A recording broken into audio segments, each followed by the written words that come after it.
sure how I'm supposed to feel or what I'm supposed to say, but I'm not sure, not too sure how it feels to handle every day. And I miss you, love.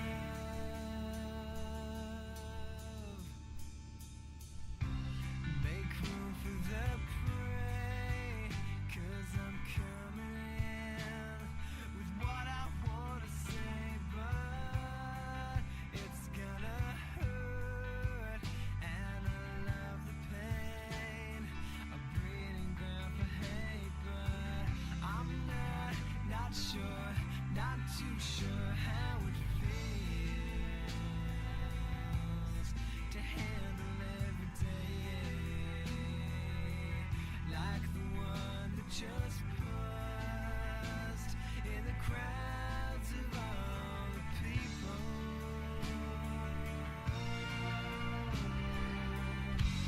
Remember today, I've no respect for you, and I miss you, love, and I miss you,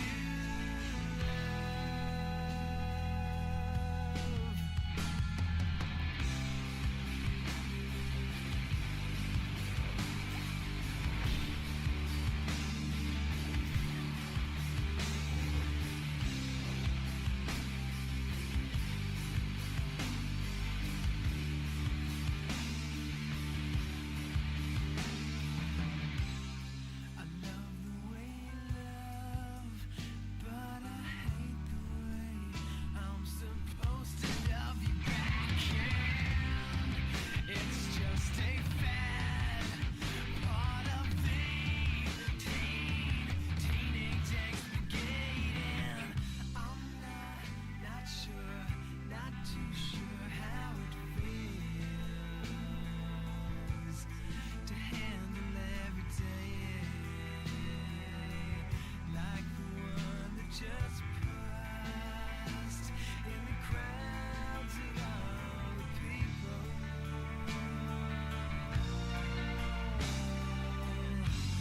Remember today, I've no respect for you, and I miss you, love, and I miss you, love.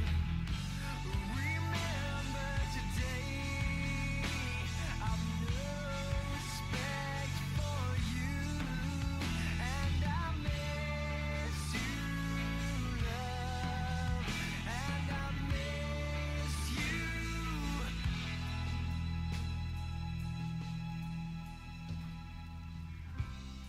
I love the way you love, but I hate the way I'm supposed to love you back.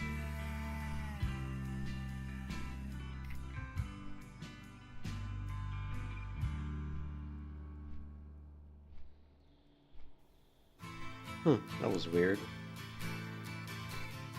was weird how it looked like. Sometimes my stream switches. Never mind. It's just a hiccup with my setup. Probably a keybind issue. Need to fix that. Will we talk about Project Epoch? We do have a video that Voss linked. And here's another years old. Oh, see? Under the Milky Way tonight, lower the curtain down in Memphis, lower the curtain down, alright. I got no time for private consultation under the Milky Way tonight.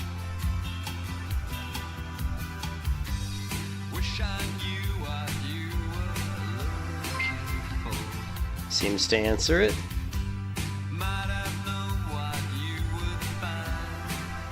Looney. What? Looney with the donation? I don't think that showed up in my stream yet, did it? Holy shit. It looks like so much money. Looney, how's it going? I don't know what 33,700 is. Holy crap. Dude, Looney, man. Thank you for the donation, bud. Well, let me turn the music down. I appreciate it, Looney. You're very nice of you. Good morning. Actually, I don't think it is 10. According to... Dude, I think you just gave... According to YouTube, you just gave me $113. Are you sure it's just 10 USD? According to YouTube, you just gave me 113 bucks. I'm gonna have to give you some money back, right?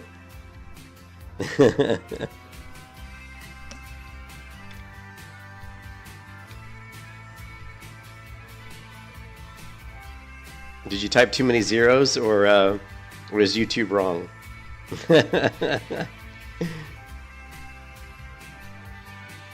So one of the questions that came up in the Discord. No, it's all good.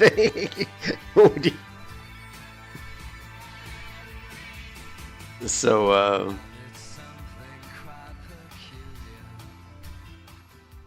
one of the questions that came up in the Discord was, will the Project Epoch be a cross-faction server? And so it looks like it will be. I mean, if you look here, it's basically saying that adding friends will be like cross-faction. Sending mail between players will be allowed cross-faction. That's really kind of an interesting choice.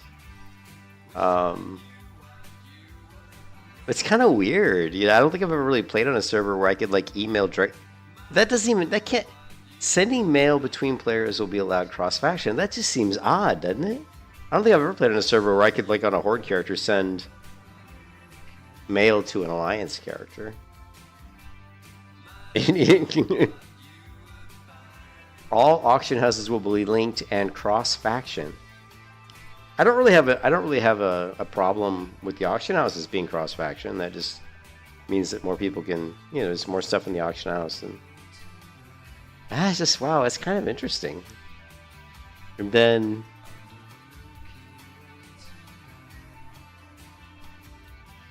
seems I'm gonna post in the Discord.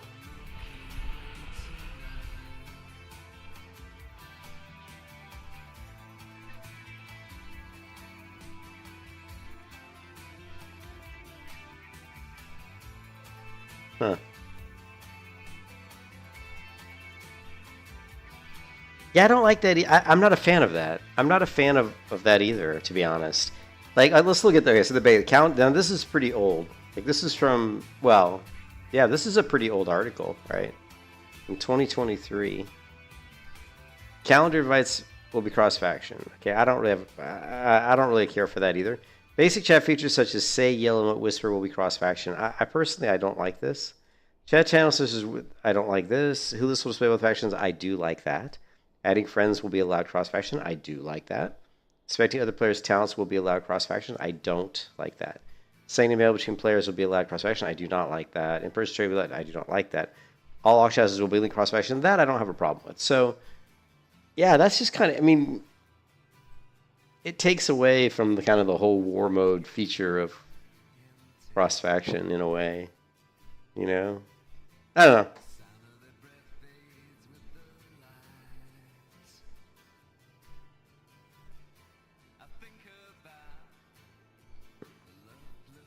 So, and they're saying here, while we believe that it's perfectly reasonable for a short-term collusion, you know, cooperation between adventurers of both factions, it makes perfect sense for simple PvE content when it comes to Battlegrounds. There is one simple fact that we feel should be prioritized. It's World of Warcraft. And the skirmishes out in the world, Warsong Gulch, Wrathy Bass, Nautical, etc., should be explicitly viewed as contests between two factions. With that in mind, we have no intention to support cross-faction Battlegrounds unless it, okay, which is good, unless it was needed to dire Battleground queue times, you know, to fix queue times. We do not expect that will be in the case. Okay, so they do tend to keep the PvP at least, you know, not cross faction. So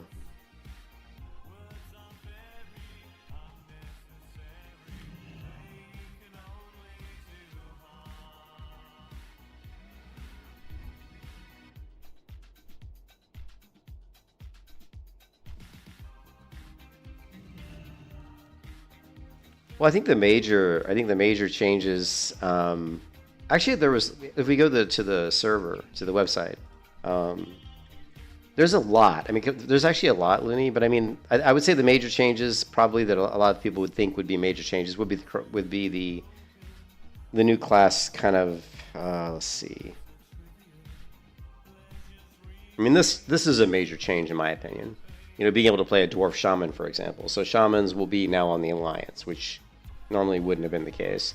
You'll be able to play a gnome priest, which normally you couldn't do. Human hunter, a dwarf mage, and then undeads can be paladins. So I mean, these are major changes. The talent trees really aren't major changes. When you look at the classes and you look at like the talent calculator, when you look at the talents across the different classes, these are pretty much very similar to the talent calculator for the Burning Crusade. So like if we pull up the hunter here and then we pull up the hunter here, and we look at these talent trees, right? They're probably going to be pretty similar, right? So you can see like Savage Strikes, Hawkeye, Humanoid Slaying, Savage Strikes, Hawkeye, and then you look at the capstone. You look at the bottom talent. You got Readiness, True Shot Aura, and the Beast Within. Readiness, True Shot, Silencing Shot. So that's different. And the Beast Within. I do remember reading something about how they moved the True Shot Aura down. Also, the True Shot Aura, I think, is not raid wide in TBC, but I do believe in Project Epoch, it's raid wide. A lot of the, hold on a second, I don't really want to listen to Depeche Mode. A lot of the kind of buffs like this, like True Shot Aura, or for example, like some of the Paladin's auras that used to be just in your group. Like if you were in a raid and inside your raid you've got like 5 groups, and each group has 5 players in it, you might want to have a specific paladin in each group so they could get specific paladin buffs, but that's not the case anymore. Like I'm pretty sure that most of the auras, True Shot Aura as well, are for paladin auras as well, are like now raid wide. Like Mark of the Wild, all the kind of big group type buff stuff. I think they've changed to be mostly raid wide. That way, you're not trying to always have to be so focused on group composition so that you have the right people in the right groups to get the right buffs. You know what I mean? The 61 talent points is interesting. So it starts, I believe, at level 14. So if you go here, and you can tell it by the talent tree. Here, hold on a second.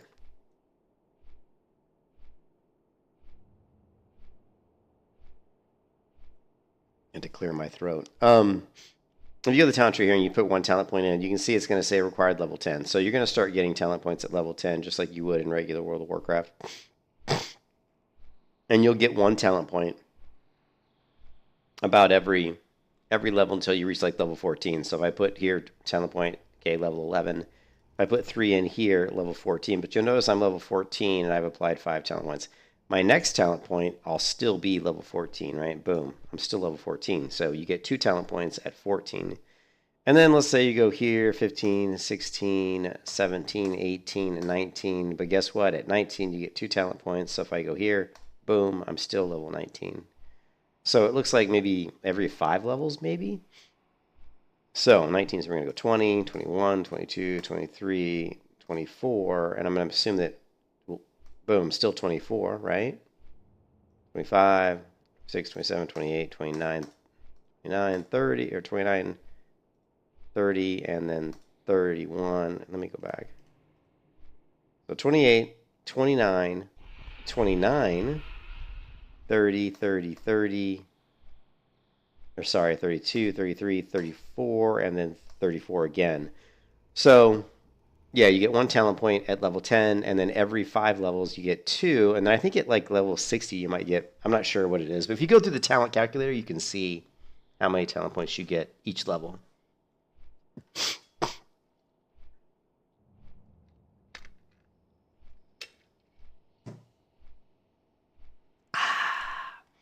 Did you see the big news today? Here it is, man. Anybody who knows me knows that I'm a big fan of Mexican Coca-Cola. And my buddy, and I do like Trump.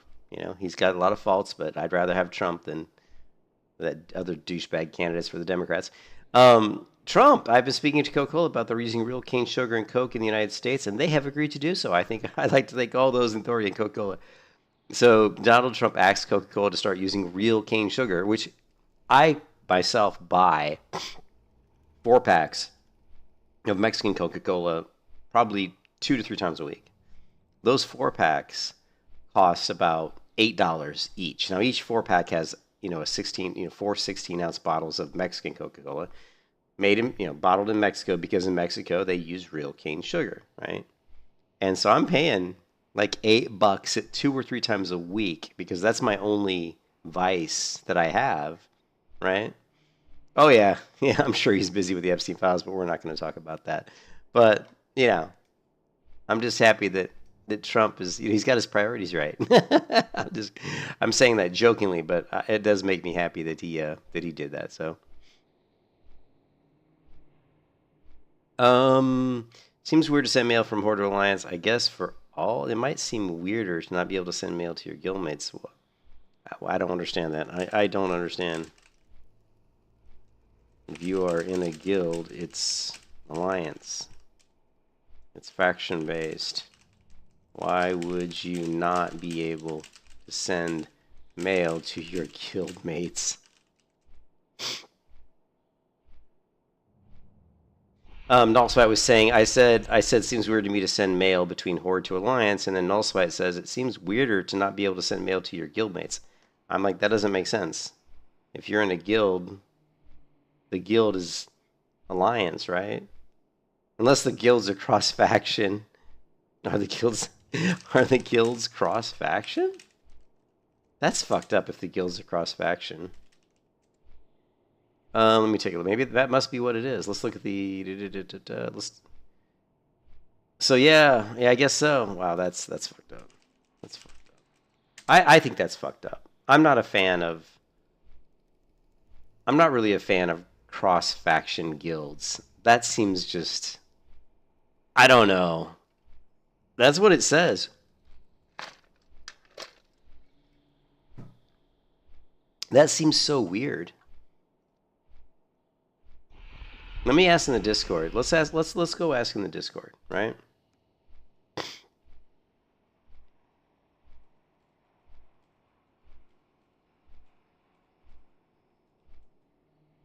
I say, can someone confirm our guild's cross faction?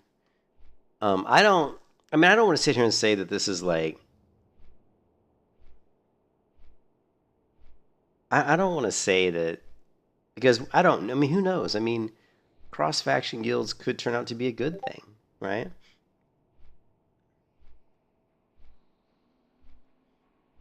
So, it could. The thing is, it seems so weird though, because PvP on this server is going to be a big thing, and since guilds are cross faction and the chat channels are all cross faction, everybody's going to know where everybody is. There's really not going to be any.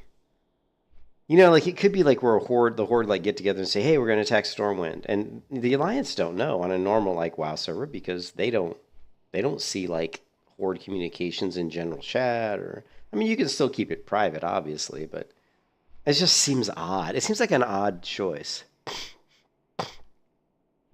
and it seems like an odd choice to me.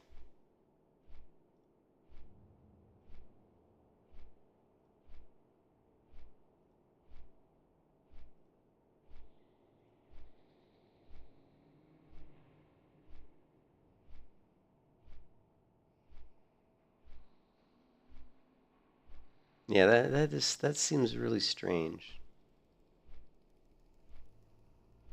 Yeah, hey, what's up, Reptilian? I can.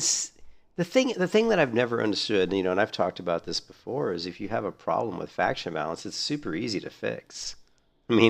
It's the easiest thing in the world to fix, and we all know how to fix it, right? You log into the server, you go to create an alliance, and the balance is based on a percentage, right? Let's say there's 100 players on the server. There's 100 accounts that have been created, right? 45 of those accounts are Alliance, and 45 of those accounts are Horde. Or let's say there's 90 accounts. 40 are Alliance and 40 are Horde or something. That would be 80, I guess. So right now you're looking at it's balanced, right? But then all of a sudden, if 10 more people come in and create Alliance accounts, now you've got 50 Alliance accounts and you got 40 Horde accounts. I don't know what the exact percentage is, but you're talking like maybe there's a variance of like 8, 7, 6, 7.5% or something. You set up a percentage. You just say, hey, if the balance gets further than 5%, right, one way or the other. Let's say it's fact, there's 55% Alliance, there's 45% Horde. And if someone comes in, they try to create a character and it's going to push it from 55% Alliance to 56% Alliance, you just don't let them do it. It's easy. You just pop up a message and says no Alliance characters can be created right now due to the faction balance. That's simple. Now that person has a choice to make. They can either create a Horde character, or they can go play a different game. But what's going to happen, and I've played games that do this. I've played MMOs that have a faction balance system set up this way. Is generally you just keep trying. Like if you're really dead set to play Alliance and it says, oh, you can't create a character, you just keep trying. And usually, eventually, you'll be able to, because somebody's going to delete an Alliance character, somebody's going to quit the game, something will happen.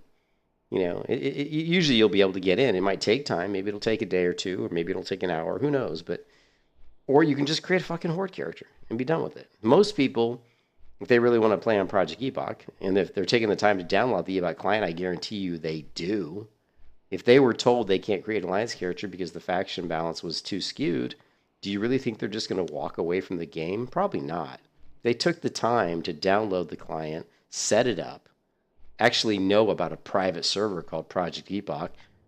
They're probably pretty invested in wanting to try it out. I would not let that dissuade me. If I couldn't create an Alliance character, of course, if it was me, I would just keep trying. I would just keep trying to create the Alliance character for the next day, for the next day or two. I probably would create a Horde character in the meantime, just so I could level up and play the game. But in the background, I would continually try to create the Alliance character until I got one. And then I would jump over and play Alliance. So it's very easy to control faction balance, and I don't think it really hurts the population. So I just don't understand why servers don't do that. I mean, and I've played on servers that do that. I just don't understand why most servers don't. But I don't really like cross-faction guilds. I mean, the one good thing that could happen with cross-faction, right? The one good thing with cross-faction is that you might, and I say might, create a little bit more of a kind of camaraderie between all the players on the server. There's not going to be quite this divide amongst all the players because it's not Horde. But the thing is that it's also, to me, that's also a negative thing. It's not Horde versus Alliance almost. Because really, I mean, if you read the comments in the Discord, and I don't read it, I don't go to the Discord a lot and read it a lot, but I have been in here long enough to see people saying, I'm going Horde and I'm going to kill the Alliance, or I'm going to kick your butt. You'll know. I've heard one guy say just yesterday, you're going to know my name. You know what I mean? You're going to know who I am. Do you really think that person who said that? Although, here's the thing. From a PvP point of view, and if we go back to the what Blue linked here. While we believe that it's very reasonable for short-term collusion between adventurers and both factions make perfect sense for simpler PvE, when it comes to Battlegrounds, there is one simple fact that we feel should be prioritized. It's World of Warcraft and the skirmishes out in the world, at Warsun Gulch, which is interesting because it says skirmishes out in the world at Warsun Gulch. What does that mean? Because to me, when you say skirmishes out in the world, that doesn't mean Warsun Gulch. That means you could be anywhere. You could be outside of Stormwind. You could be, in Arathi Highlands. You could be in Silithus. You could be anywhere. So when you say skirmishes out in the world at Warsun Gulch, what does that mean? So you're saying just fighting outside the instance entrance? So if it's cross faction, okay. So so I'm pretty sure I understand how this is going to work, right? Because we know that the game has war mode, right? So the game is set up so it doesn't matter if I'm Alliance, doesn't matter if I'm Horde. If I don't have war mode turned on, no one can attack me. No one can PK me, to pull the old PvP term out of my days of Lineage 2, right? It's almost like a modern WoW server, Looney, because it has war mode. So, like, from what I understand, if you don't have war mode on, no one's going to be able to just come up and kill me. Like, if I'm walking down the road in Elwyn Forest and I don't have war mode turned on, I don't think anybody can kill me.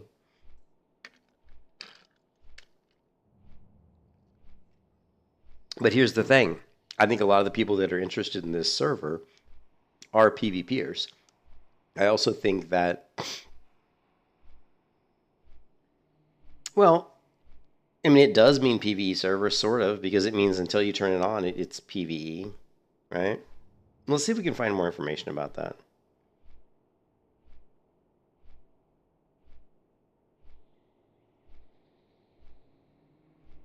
Our PvP system is inspired by some later expansions. This means that we do not have traditional ranking system, which is fine. No longer do you have to maintain your honor. That's fine. To ensure PvP gear stays, yeah, that's fine, but this doesn't really tell us what I'm looking for. That doesn't tell me. None of this tells me what I'm looking for. Project Epoch may be a PvE... Okay, so here we go. Project Epoch may be a PvE realm at heart, but World PvP remains a cornerstone of the experience. War mode allows you to opt into persistent PvP. So, yeah. So basically it is a PvE server until you turn war mode on. But what I'm saying right to you right now, Looney, is I guarantee you there is going to be a lot of people running around with war mode on. Someone said, and I know for a fact that you get a 5% experience boost if you have war mode on, but someone else was saying that you also get more gold.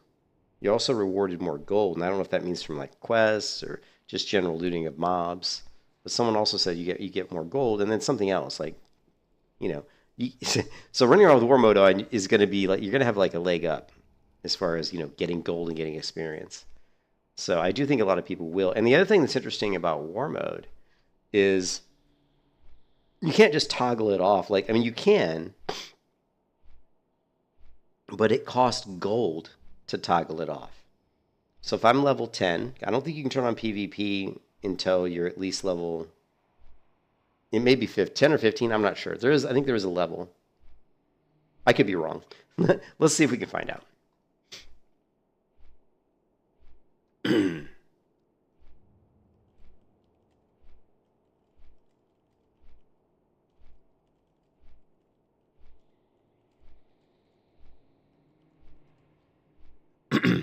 Excuse me.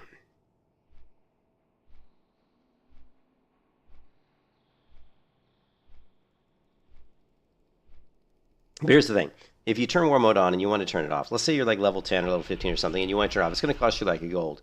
If you're level 60 and you turn war mode off, it's going to cost you 50 gold.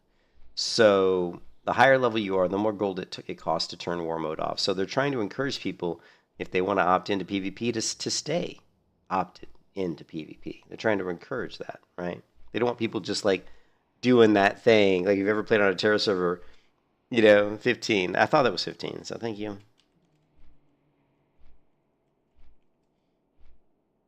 We got 14. They really have slow mode on this one. Better create our own server. I don't have the time or patience right now to create my own server, Looney.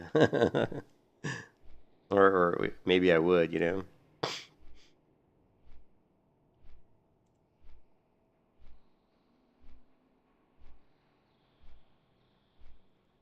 So, but the other thing, this server is going to be way better though. Looney, trust me, this server should, on the surface, it should be really good. You asked what are the differences, what are the features? Well, there's world bosses, right? So there's going to be some world bosses like Corrupted Agent. There's going to be Gonzor, there's going to be the King Grok, the Silith Lurker, and Volcon. So we got a few world bosses that you can fight. The interesting thing about world bosses is when you go to fight a world boss, you are flagged. I believe you are flagged PvP automatically. I'm pretty sure. So let's take a look.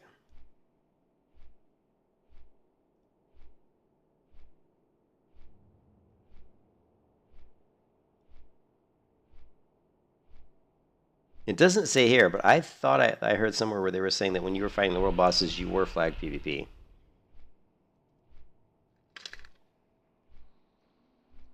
Mm-hmm. Yeah, yeah, that's fine. I'm not really worried about quests. I don't give a shit about quests, to be honest. I mean, I've played MMOs long enough to where I got to the point where I really don't give a shit about quests. Most quests are just boring. We've done them all a million times. Go here, go there, kill this, kill that. Who cares? Um, I've never really played too many MMOs that had quests that were interesting, that interesting. They could really hold my attention very long. I mean, Final Fantasy is probably the exception. Final Fantasy 14 had some really, really good quests and a really good story. Um, but I'm not too concerned about I mean, they're creating all new custom, tons of custom quests. Each zone has new stuff added, new quests.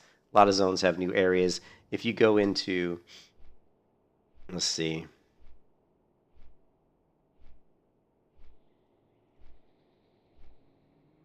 factions, quests, rares.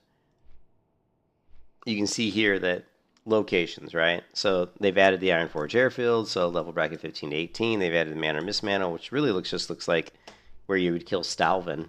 Looks like they've gone into the building where you would normally kill Stalvin, and they've modified it. It's now a two-story building with a balcony.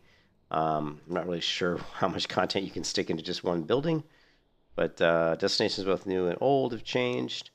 Unsettling Howls of Pain echo from Manor Mismantle. What secrets are the Night Watch hiding from citizens? So it looks like you've got this building here, and it looks like inside down, maybe in the basement, there's something strange going on. So, and then same thing, Upper Marshes, wetlands. They've added some new content. Durnhold Key, Blazing Hills.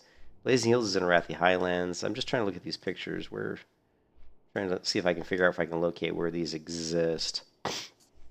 These are obviously up on the sides of Arathi Highlands somewhere because of the mountainous. And I would say I'm trying to figure out if I can figure out where this is on the map.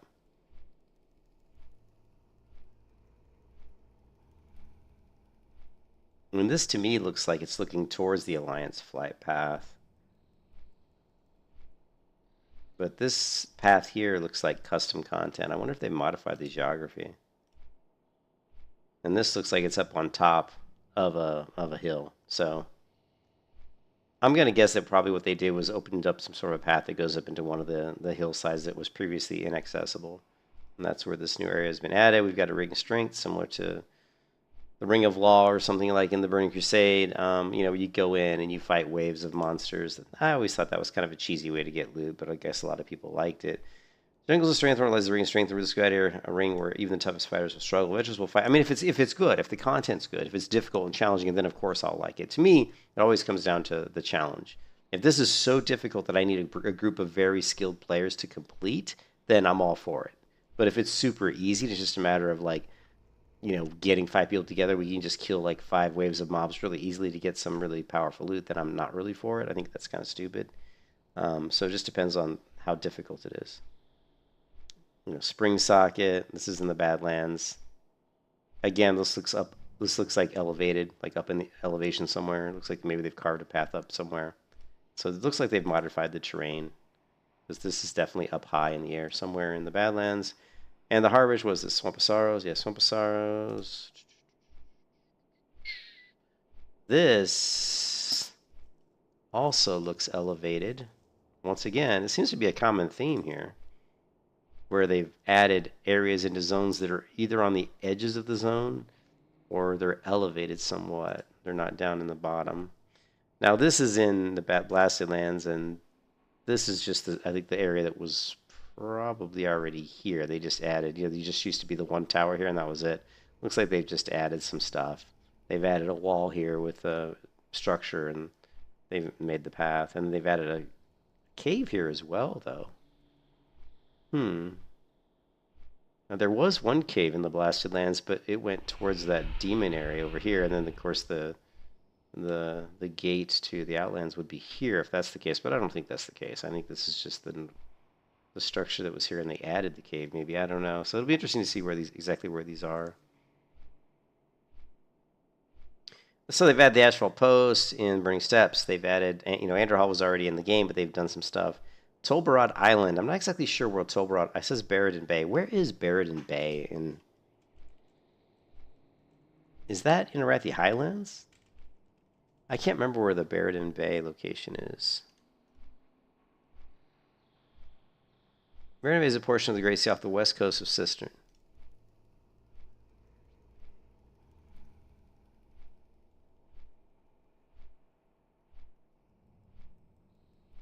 Give me a map.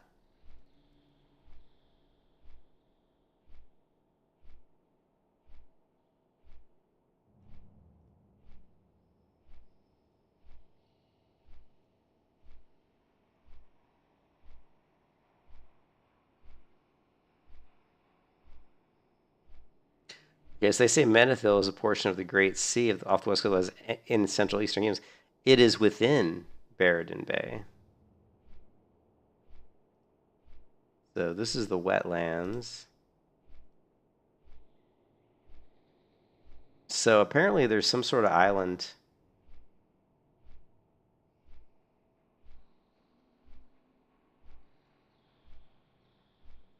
Apparently there's some sort of island off the coast.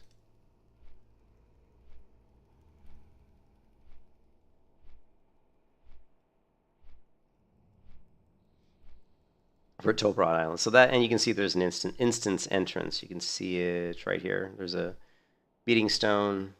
This almost looks like the cave that sits in Arathi Highlands.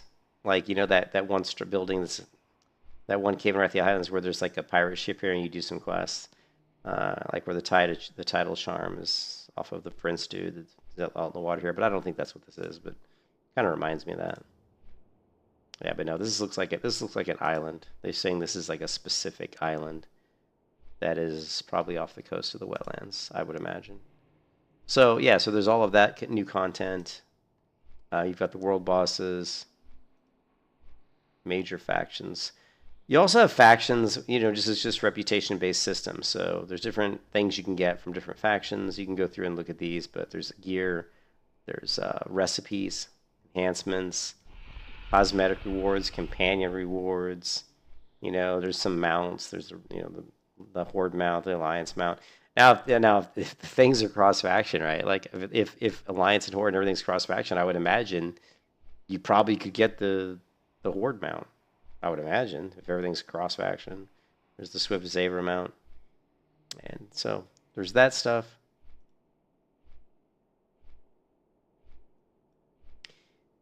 Quests shape every hero's journey in Project Epoch. We wanted to go all out. We've added thousands of new quests, ensuring every level range from 1 to 60 is packed with fresh stories, challenges, and discoveries. Our goal to make leveling an adventure not a chore.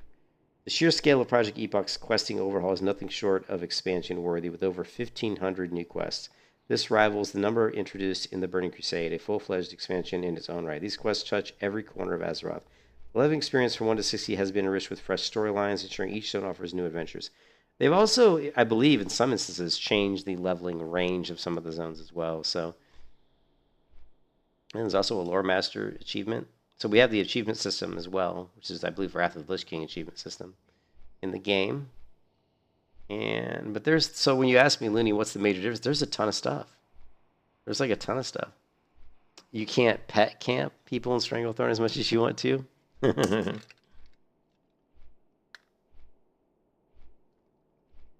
Well, the other cool thing too is there's the dungeons too. There's like they've redone dungeons. Actually, I'm kind of tired of reading text on the webpage here.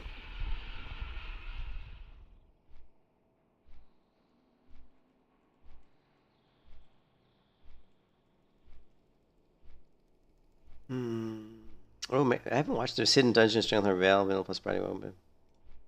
What is up, guys? Doubles Back here with a brand new video, and today I've got a treat for you because we're going to be getting back on Project Epoch and taking a look at all of the custom stuff they have to offer, including a dungeon of all things, Glitter Merc Mines. Yes, a custom hidden dungeon that was recently found by players on the beta and is now being told to the rest of us. I'm going to get a escorting through it. We're going to take a look at it, beat all the bosses that we can, and it's really badass. You know, they have a very good track record. Wow, this is 2 years ago. Already, these guys, because of their dead mines, 2 years their ago. whaling caverns, so high tier. And we're going to see a lot of high tier stuff in this video. Hope you guys enjoy. Let's jump right in.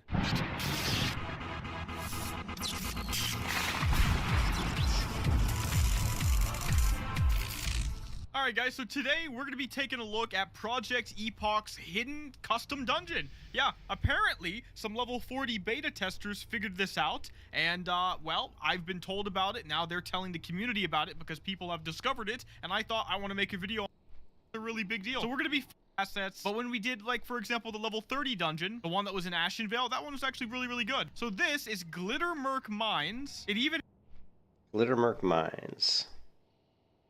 Assets, but when we did, like, for example, the level 30 dungeon, the one that was in Ashenvale, that one was actually really good. So this is Glitter Merc Mines. Alright, so we were in Stranglethorn Vale, right? And Glitter Merc Mines is right about here. Okay. That looks like that area where you go and you kill the goblins to get the crystals. And then as you go past those goblins, there's a cave back there. Kind of almost looks like where that is. It even has a summoning stone, and the summoning stone is usable. Hey, what's up, okay, boss? that's a really big deal. So we're going to be What's up, following, I boss? think this is Katotes himself, and we're going to be checking out this entire place. Now, it's in Stranglethorn Vale, dead in the middle. Stranglethorn Vale, the fact that it doesn't have a dungeon, it reminds me of the same stuff with T-WoW in the Ashenvale one, right? The fact that it doesn't have a dungeon is insane, right? So them adding one is a huge deal. Oh, I'm seeing Troll Idol, depicting a clash between the trolls and an ancient foe. Locate a knowledgeable lore speaker within Orgrimmar. Wow, custom quest, I guess? Well, that's a really big... Okay, so knowledgeable lore speaker. Wait, let's rewind this.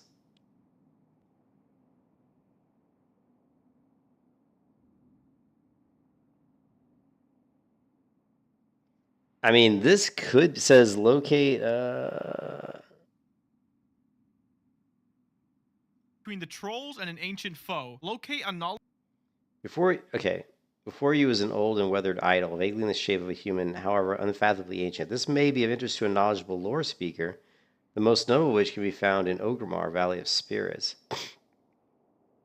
So, this could be, possibly, maybe one of the quests that opens up the ability for you to learn the lore from a different race so that you can basically, you know, swap out your racials from the trolls. Like, this could be the one, possibly, I don't know, I'm just speculating. I don't know how they're doing those, but at level 60 you will be able to do the quests. For example, if you look at, where is it at? Priest or something. If you look at racial knowledge, right? You'll be the first shadow melding Tauren. Nice, Oz. Yeah. So, I mean, these are like the different racial knowledge. So you will be eventually able to, at level 60, basically open up your racial knowledge with different races. And it's cross-faction. So if you want to be a human who has undead racials, you can actually do that, right? So if you want to have touch of weakness as a night elf, you can do that. You just have, so what I'm wondering is this troll relic possibly the starting quest, maybe to learn about trolls and then maybe open up racial knowledge with trolls? I don't know. Knowledgeable lore speaker within Orgrimmar. Wow, custom quest, I guess? Well, that's a really big deal. Okay, he's just killing all the NPCs for me because obviously you can't solo them. You're meant to have a group here. This is beautiful so far. Is this normally in the game at all? The mine might be, but obviously the dungeon's not, but still. Wow, this is interesting. The mine might not even be, to be honest, although No, I have it's to admit, not. I don't do a lot of these off the beaten path Stranglethorn Vale quest often, Yeah. so there it is though. Wow. Imagine being one of the first people that found this. I mean, I bet they were so excited. Good for them, dude. Good for them. It makes you wonder if there's anything else hidden, dude. I gotta give Epoch props for that. I won't lie to you guys. Before we go in, my first thought when I heard Epoch had hidden dungeons that they didn't tell anybody about until the first group found it was, don't you think you should tell people about that? Because it's gonna be really good for the notoriety and reputation of your server. People want that stuff. But then I thought, actually, maintaining a mystery, that's hella smart. Okay, here we are. Glitter Merc Mines. Wow. Okay. So, we are moving in. There's a Kind of reminds me a little bit of the mines in the Burning Crusade. Let's see, are we still in the Burning Crusade? Let me show you what I'm talking about. Although it's not exposed on my map. But when you're doing your quest to get your first flying mount in World of Warcraft, when you're in Shadow Moon Valley, right here, if you go to the Netherwing Ledge right here, there's a mine you go into as part of your quest to open up that first dragon mount. That's kind of what this entrance here reminds me of. ogre right off the bat, so it's a Venture Co thing. Get to work, you mutts, says Supervisor Grimgash. Stealth up, okay. Oh my goodness, that's a tentacle down there. Mysterious. And yes, it does look like that mine, because that mine, although that mine doesn't have water at the bottom, but that mine does have multiple levels of cart tracks or railways, whatever, you know, these little bridges. But it doesn't have water at the bottom, so that's different. Tendril. Dude, I can't believe they made this. This is insane. So there's water, a lot of dead gobbos. All right, let's keep progressing, guys. So a lot of Venture Co stuff. So the fact that there was never a Venture Co dungeon is still actually insane to me. Like, I know I already said it, but it's actually, like, every time I see this stuff, I think to myself, wow, how is it not already in the game? So we see a ogre right there. Those are dead. Nice. He's killing everything for me. A Venture Co persuader with fortitude on him over there. One tiny flood. Stop your yakking. Oh my god, you guys hear that? That's awesome. I wonder where they got the sound effects from. Is it custom, or did they do a Dust Cave in and they took it from WoW and then like backported it? Any of that's cool to me, but still. This looks like it would be super hard, by the way, guys. Every mob is between like 40 and 42-ish or something. Maybe they're all 40. This looks like a dead end right here. Yeah, it's just a dead end into the mine. There's a demolitionist right there. I haven't seen a demolitionist yet. Oh, there's a chest over there. That is awesome. I do like to see that. One thing I really liked about their dead mines and the Wailing Caverns rework was that they actually cared a lot about adding chests and nodes and stuff like that. What do we get? Oh my god, it's just full of loot, dude. Okay, that's really good to see. That's super good. Oh, is that a boss? Supervisor Grimgash. That's the dude screaming. It's a null boss. 20,000 almost HP. 19k. Wow. Okay, I guess I engage on this guy. Distracted him. He killed him. I was gonna see if he was gonna actually let me fight him or not. So he killed Grimgash immediately. He dropped tarnished linked leggings. Whoa, let's take a look at that. I was gonna see if he was gonna actually let me fight him or not. So he killed Grimgash immediately. Okay, so he dropped a level 37 item, male item. But I mean, look at that, tarnished linked leggings. It kind of reminds you of like in World of Warcraft, there's a gray male item is called linked leggings, right? So these are like kind of like they took the linked leggings, said, well, let's make a green version of them, and so we called them tarnished linked leggings, right? But anyways, so yeah, I mean, 14 agility, 7 spirit, that nice leggings for a hunter. You know, those are good hunter leggings.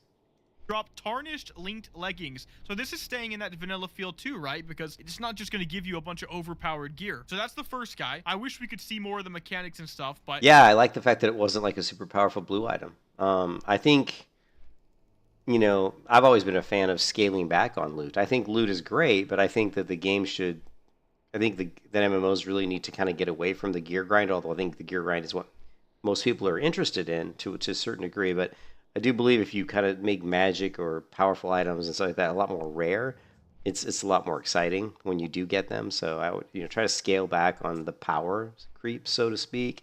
Like if you think of like Dungeons and Dragons, like the first time you play Dungeons and Dragons, if you do it correctly and you have like a game master that knows what they're doing, you're not going to be level 5 and get like a +5 Vorpal sword, right? That's just not going to happen. I mean, if you're level 5 and you're killing level 5 kobolds or something, you know, the items that you get are going to be like the rusty copper sword. Okay, I killed a kobold, and guess what he dropped? A rusty copper sword. But that should be an upgrade for you. Maybe, depending on your background. Maybe it's not an upgrade, but an upgrade might be like a finely crafted long sword. That could be an upgrade for you. So upgrades don't have to be like super powerful magic items. You know, it really, you know, that progression can be slowed down. You know, I hate it. Like, the longer World of Warcraft was out, the faster loot came and the more powerful it came. Like, it used to be that when you played World of Warcraft, the first blue item you might see would be like in the Dead Mines or something if you were like an Alliance, right? You typically wouldn't even see a blue item until you ran like a dungeon and maybe you killed like a boss. And then in later versions of WoW, you'd actually get you'd do a quest at like level 5 and you'd get an item, and the item had a chance to automatically upgrade, which makes no sense. Completely immersion breaking, by the way. Another thing I thought about the other day, now that I'm thinking about it, I want to bring up is when they added the sparkles to nodes. Like when you're mining a node or you're picking up herbs off the ground and they're sparkling, I hate that. It's completely immersion breaking. It's stupid. Why the fuck is this flower sparkling? Okay, stupid. So the same thing with that auto upgrade. Like you do a quest and the quest says, we're going to give you this green sword. But then you turn the quest in and it says, ooh, it upgraded to a blue sword. I'm like, what? What the fuck? What do you mean it upgraded? Is there like a magical fairy that just sprinkled some fucking dust on this sword before they gave it to me and it morphed into a blue sword? So incredibly stupid, right? So really cool to see that the item that was on this so-called boss, and a high-level boss. I mean, this is like, what was he, like level 40 or something? You know, or it was a level 37 item, and it's not even blue, and it's off a boss. I love to see that. Love to see it. You have to assume because it's a low-level dungeon, it's not going to be like crazy. So I think that's fair. Okay, let's keep going. This might be a dead end as well. I feel like God right now. Like every time I move, like I'm favored by God. I'm a chosen of God because I'm just running around, and every time I approach somebody, Katot just strikes him down with his GM God powers, man. Oh, okay. Let's go this way now because I think we found everything we can find on this side of the dungeon. So there's one main boss. That was the entrance over there. So I guess we go. Let's take a left. See, everything just gets slaughtered immediately. Oh my goodness. God, I'm so powerful, dude. Okay, so going left actually just leads to some water, but you can see another persuader over there as well. Very, very cool. So there's all these mysterious tentacles in the water. And oh, there's even some dead Venture Co people in the water as well. So a very, very, very nice attention to detail with this so far. Okay, let's go the other direction that we haven't gone yet. There is a mining node right here, mithril deposit in here. People that do professions are going to be so satisfied with the Epoch stuff. Okay, he's slaughtering everybody on the bridge. Yep, get destroyed. Learn to play. What can I say? All right, let's keep going. Let's keep going. One boss down so far. I wonder how many bosses are going to be in here. This is going to be so hard, dude, but I bet it's going to be really good for XP at the same time. There's just so many mobs. He's so excited. Like, he's so excited. He's like, this is going to be so hard. He said that like 3 times already. Probably farm them. So we could theoretically go this way. I guess we could try it. Wow, how did they actually make this themselves? Like, I talked to some of the people that work on the map stuff, and they're really talented, man. Like, they're really talented, dude. What is this? Oh my god, a random crack in the ground? Oh man, dude. It's like there's a old god influence in here or something like that. I don't have to worry about dying, by the way, guys, because I am undead. Look, they even planned around you getting back up. Like, imagine. Yeah, well, that's just... I mean, that just makes sense. You can't let people jump down the water and not have a way to get out. Imagine that, dude. Oh, shit, I fell again. He says, if you attack something, I'll kill it for you. Okay, that sounds great, dude. You can fall between the cracks. Oh, wait. I think he means maybe try to attack one of these. Maybe that was the hint. Oh, a furious rumble can be felt from below. See, he was giving me a hint. This guy is actually really smart, and that's something I talked about a lot in my previous Epoch WoW videos, is that the competence of this server is so high. It's so high. Another furious rumble can be felt, and I can appreciate the competence. You know, sometimes I get some flack recently for being critical, but I just observe it and I tell it exactly how it is, I feel like, and that can go both ways. So when you're really damn good at what you do, yeah, that's all I can talk about. I wish you could see me, to be real with you, because I just got a huge smile on my face. Like, I'm having so much fun in here right now. Another furious rumble from below. I can only imagine we either have to kill all of the tentacles or the majority of the tentacles. Okay, now once again, being undead's really nice for this because I'm not going to die to the underwater breathing crap. And actually, I just realized just swimming over here led to another area. Okay, another rumble. Let's go ahead and kill this one as well. I might have missed one. He's killing it for me, right? Nice, dude. I might have missed one, so let's go backwards. Let's go backwards and double check. Oh, dude, I love it. I love it. I love it. I love it, Katoads, dude. I love it so much. Some of you guys were giving me a little bit of flack about talking to them about selling their dungeons to other servers. I mean, I was just kind of spitballing garbage, right? But the fact of the matter is this: it's so good that you don't ever want to do the old Dead Mines or Wailing Caverns again, and you definitely want to do Glittermurk Mines, right? After what I'm seeing so far, that's what I meant, really.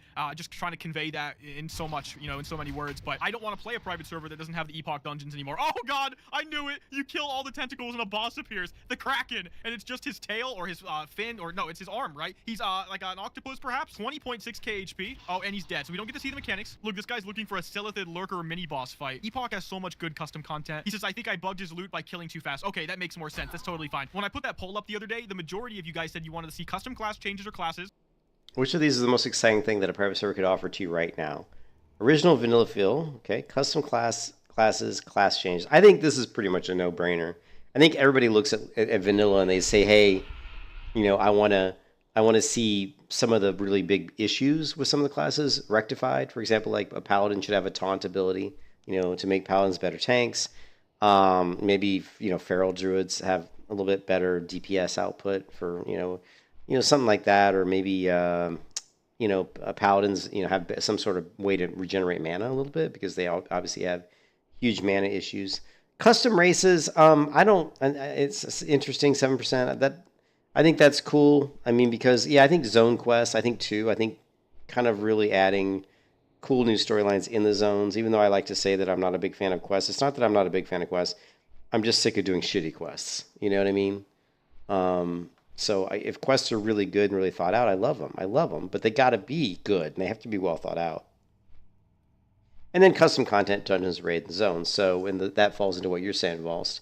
Zones and quests. So that would be zones. I don't know about quests, but that would probably fall into the custom content. But custom content as well. Epoch right now is definitely one of the main custom content servers out there. What's so cool about this video, the reason I kind of wanted to watch this, one, I have never seen, I knew about Glittermerc mines. Yeah, we don't need the custom races right now. I do think that new races should be eventually added because I just think to shake things up, and I'm talking like, years down the road. Like if Epoch is really popular and stays popular, maybe in like 2 years, I would like to see like a couple of new races added. But races that have never been done before. I mean, I don't want to see them throw Goblin in there. I certainly don't want no fucking pandas. Put something completely new, right? And don't do fucking Naga.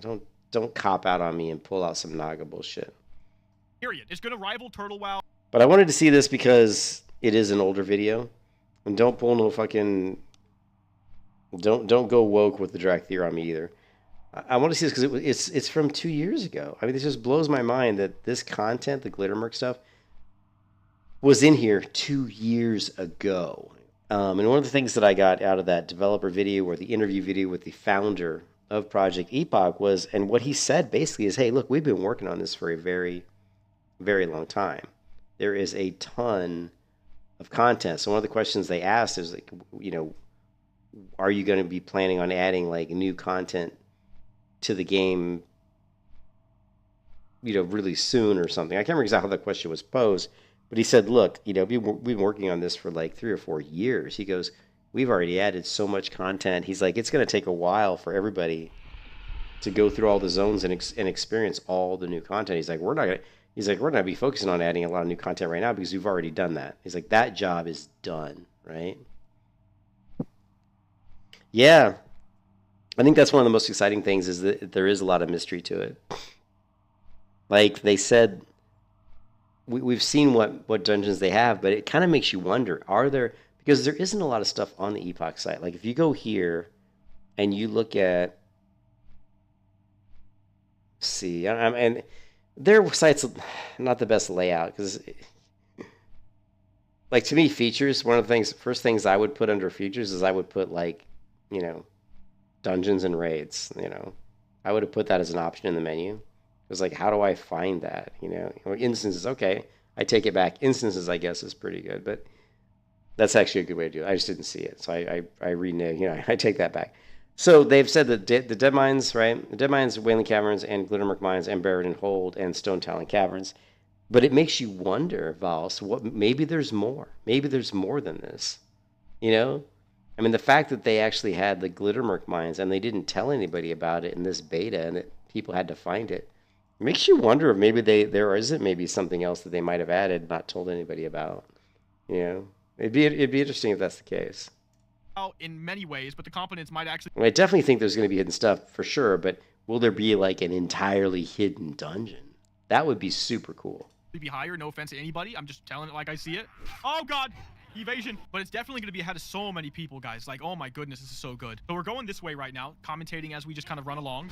Oh, here it is. They're fighting Naga. So they've like holed up against some Naga they found. So this is a Tidewater warrior. Oh God. So this is pretty cool. This was kind of cool that there's like a bunch of humans. There's a bunch of humans like basically creating like a kind of like a skirmish line to hold off a group of Nagas. That's pretty cool. Oh, here it is. They're fighting Naga. So they've like holed up against some Naga they found. So this is a Tidewater warrior. Oh God. Look, they have Murlocs on their side. Dude, that is lore friendly. Because the Naga actually enslave Murlocs. And you never see that in game, by the way. At least I don't ever see that in game. Maybe you could tell me where He's so excited. So he's saying lore friendly. What he's saying is that they took the time to say, hey, we're going to add custom content. We're going to try to make it fall in line with kind of, with how Blizzard has constructed some of the world. I missed it, but there's a Tidewater Oracle in here. All these enslaved Murlocs, they're called Glitter Merc Juvenile Murgles. Oh my god, I haven't seen Murgles ever in game because they haven't existed since Warcraft 3. There's a boss over there, Murklurk. Oh, let's go to... That's not true. Murgles were in Wrath of the Lich King. Pretty sure there were some Murgles. Remember there's the quest? There was a quest in Wrath of the Lich King where you actually capture some Murgles. Like it's down by those orca whales that are on the water. Remember that? There's like this quest where you capture a bunch of Murgles. Murklurk, dude. They're actually you don't capture, you release them. They're in cages. And you release the little Murgles and they follow you. You release maybe a bunch of them, like 10 or something. But the Murklurk, this is so well designed. Just keep taking it all in. Remember, this is all completely custom. Oh, they have crabs as well. Encrusted crawlers. Dude, where did you get that Murloc? That creature model is what I was saying. That's insane. That's right. Get destroyed. Nice. Okay, here we go. Shadowcaster's Hood. Okay, that is a slightly different model because I don't remember Murlocs having that much stuff coming off the arm here, like scales. Where did you get that? Yeah, it does look different. Murloc. That creature model is what I was saying. That's insane. That's right. Get destroyed. Nice. Okay, here we go. Shadowcaster's Hood. Okay, so here is a blue item. Is it super powerful? Is it super OP? It's level 39. It's 10 stamina, 9. It looks like maybe like a warlock item or shadow priest. Stamina intellect increases damage done by shadow spells and effects by 13. So not very strong, right? When you think of something that's level 39 and it's only increasing them by 13, not very strong, really, right? For level 39, I would have thought, if I had to guess, if someone said, "Hey, I'm going to create this blue item," yeah, that's pretty weak. If someone said, "Hey, I'm going to create this blue item," that's going to drop at level 39. That's going to be usable by a DPS warlock, DPS priest. How much spell power do you think would be on it? I would probably say, well, somewhere between maybe 22 to 30 bonus spell power would have been my guess. 22 to 30 would have kind of been the range I would have thought it would have fallen into. This is only 13, especially for a headpiece, which is more of a major body piece. So yeah, definitely on the low end. And I think that's good. Again, I think that's really good. I think that's really good though. I mean, I don't, like I said, once again, I don't like getting gear that's super powerful, super fast. I think gear comes in MMOs way too quickly, and I think it's too power. I think the power creep comes in too fast. I would much rather see characters not get a lot of greens or blues until much higher levels. I would be super happy to see you level in vanilla WoW from 1 to 35 and see maybe only 2 greens and no blues. I would be completely happy with that, and focus on the progression being more about raising your reputation, raising your crafting, building your relationships with other players, and maybe getting good with just how to play your class. Intellect stamina and increases your shadow spell damage by 15. Warlock and Shadow Priest. That's 13, buddy. Paradise. What does it look like? Nice, exactly what you would want it to look like. It looks literally like the icon they used. That's a big deal. Okay, super impressed so far. Super impressed. He gets so excited. It looks exactly like what you'd think it would look like because it looks like the icon. Imagine the tentacle dropped blue loot as well, so don't be afraid. What the hell? Dark Depths. 8% maximum health damage dealt to me every 3 seconds. Am I gonna die to that? He's gonna let me die to that and then res me, isn't he? He's gonna let me die to that. Iron deposit right there, by the way. Yep, I knew he would let me die. I knew it because he's probably thinking, what if McDoubles doesn't notice that it's on him? No, I noticed. Okay, there's no more loot. There is that pearl right there. There's another iron or mithril deposit this time. Nice, dude. See, there's a strangle kelp for the herbalists, and actually the perfect one that you would expect to see in something like this. Now I'm gonna keep going down this cave because I know we found one boss, and we could probably go back towards the mine for more stuff as well. Yeah, he said I missed 2 bosses. I totally expected that. I just like to see every aspect of something. Oh my god, this was a mega pull. This one's... Oh! Yeah, this pull is gonna wipe somebody, dude. But yeah, he said I missed 2 bosses back there, so it's definitely confirmed that there's a lot more to explore. So I said, should I not? Isn't this the dude who worked on the scam? McDoubles? I know McDoubles was pretty... If I remember correctly... I'm gonna keep going down this cave. If I remember correctly, McDoubles was one of the really big... What's up, guys? Really big content creators for Ascension. Yeah, McDoubles is very much... Right? He was part of the staff? Oh, I'm not familiar with the scam. I played Ascension for a little bit, and then I went away from Ascension WoW.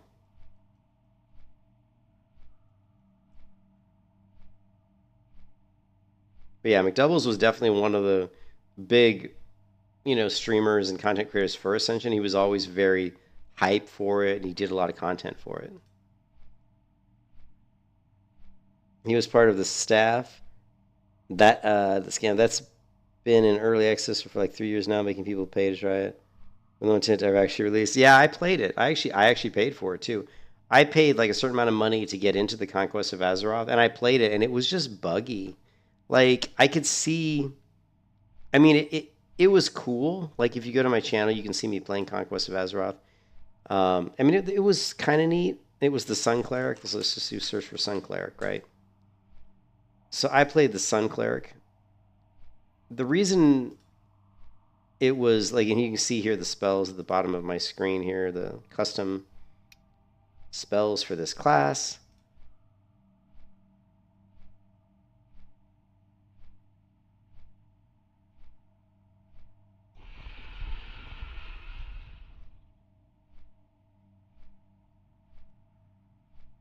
Just doing the regular like L1 quest. I just want to see me fight somebody here.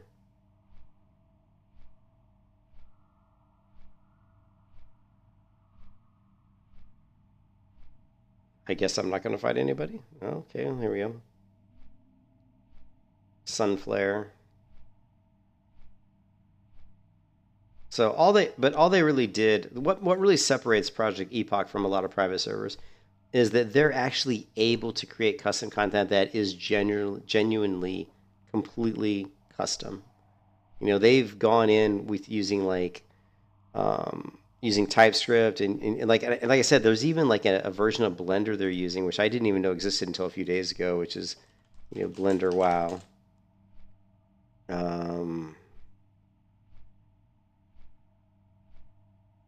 There's a model importer for Blender. This is it, Blender Studio. There's actually WoW Blender Studio, which is it supports Blender version 3.4. So I actually have been really wanting to try this out. I really wish I could. God, I really wish I could talk to some of the people behind Project Epoch, because I would love to go through like a little tutorial from one of the devs to just show me how can I, what do I need? Because I'm a software developer. That's what I do for a living, right? I've been writing code for more years than I care to even think about. I would love to have someone just kind of sit me down and say, these are the tools I need, and this is basically some simple workflow where I can go into Blender Studio, I can create some model stuff, I can import it into the game and place it in the world wherever I want, right? Just simple stuff. I would love to just kind of go through that, but the thing, like I'm saying, is that what separates Epoch from a lot of the other private servers is they actually have the ability to go in and really create custom content, and you can see that. I mean, when you watch McDoubles going here through through this custom dungeon, you can see they've done a lot of custom stuff. I'm pretty sure this cave does not exist, right? This cave doesn't exist in Stranglethorn Vale.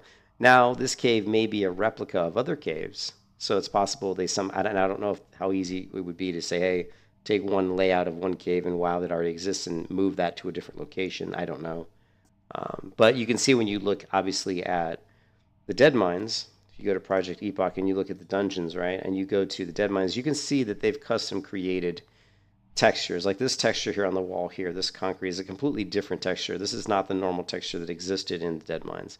You can tell the elevation of the room. Look at this mob that you killed. Look how much higher the ceiling is. I mean, normally the ceiling would be maybe right about here. It's like, 2 to 3 times higher. So they've really changed the scope and the size. I mean, look at this, and look at this ship here. This is completely custom stuff. So you don't see this being created by any other private server.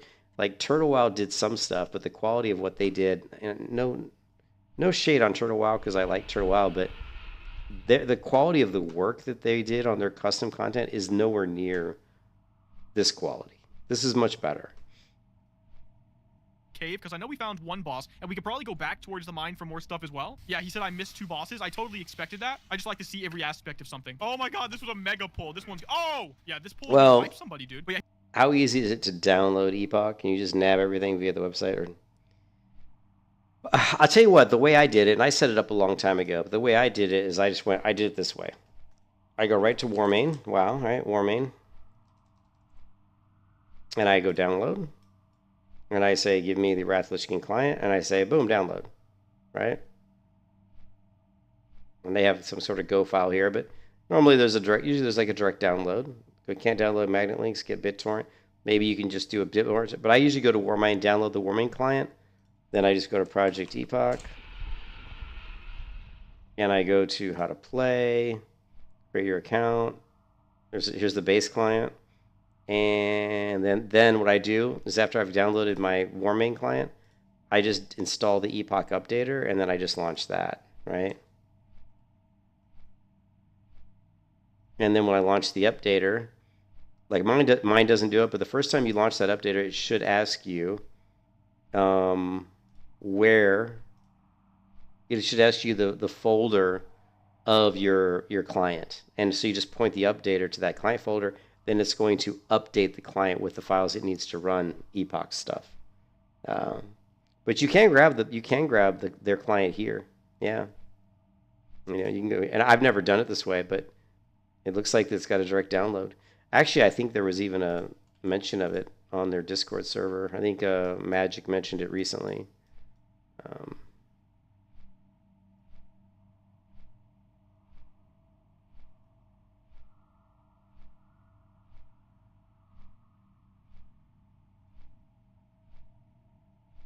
Right here. Thanks to donations received through GitHub sponsors, we're happy to host a direct download to our client. So you now have a direct download. And by the way, I am a sponsor for Project Epoch. I don't know if I don't seem to get anything. You don't seem to get anything for being a sponsor, though.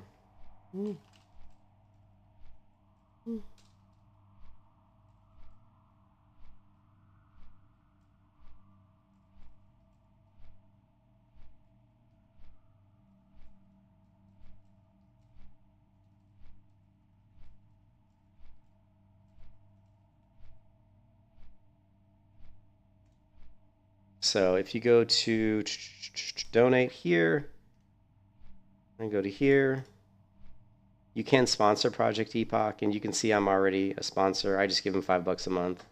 Say what the hell, right? And currently there's 53. Actually, there was only 50 sponsors last time I looked. So they've gotten 3 sponsors of the project since the last time I looked, and you can see this is me here. Only it's under my different. Oh shit. Shit. I guess I was sitting on the ground. What level was that guy? Well, he killed me really quick, so I'm gonna guess he's pretty high level. Because like my health alert came up like right after I got hit, so he's probably super high level.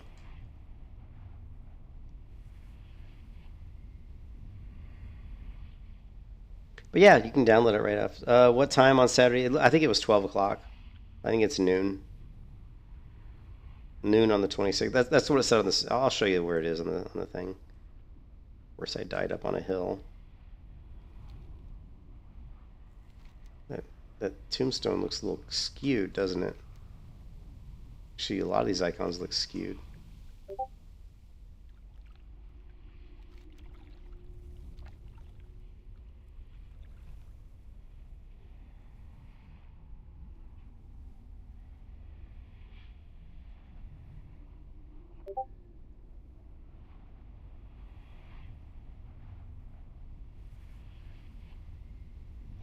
Let's just curious.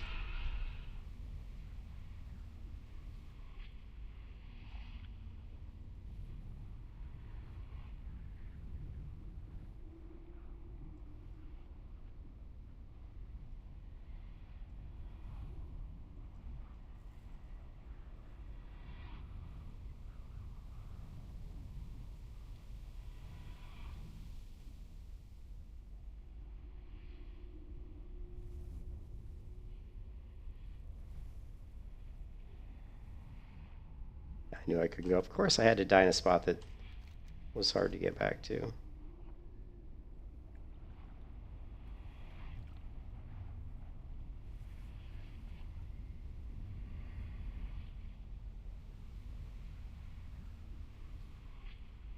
The benefits of being a night elf. We could just fly right there, probably.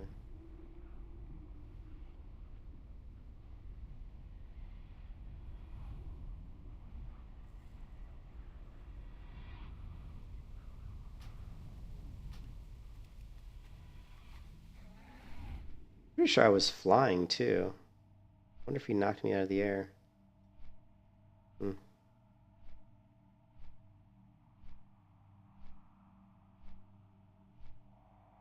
Yeah, but if you go to Epoch, or if you go to the Discord and you look at announcements, you can see here that the launch is on July 26, 2025 at 12 p.m.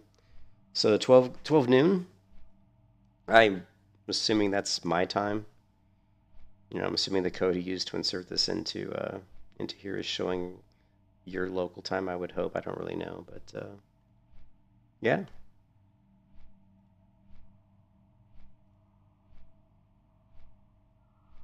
Yeah, I don't. Yeah, I mean, just go to the Discord and ask.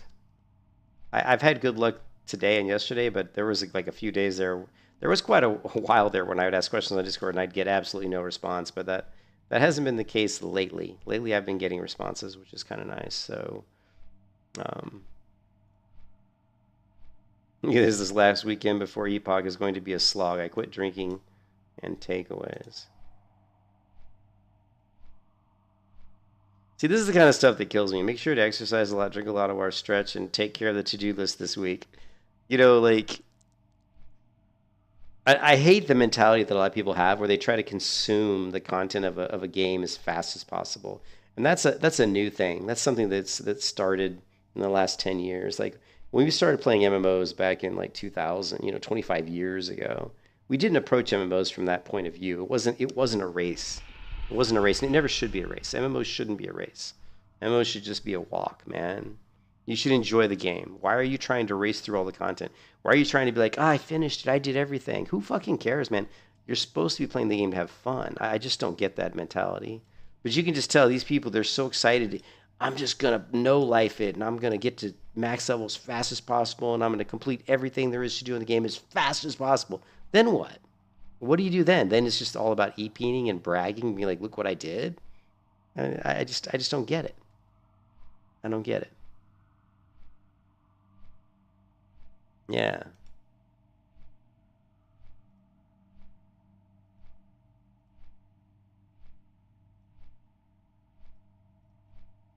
All right. Enough Epoch.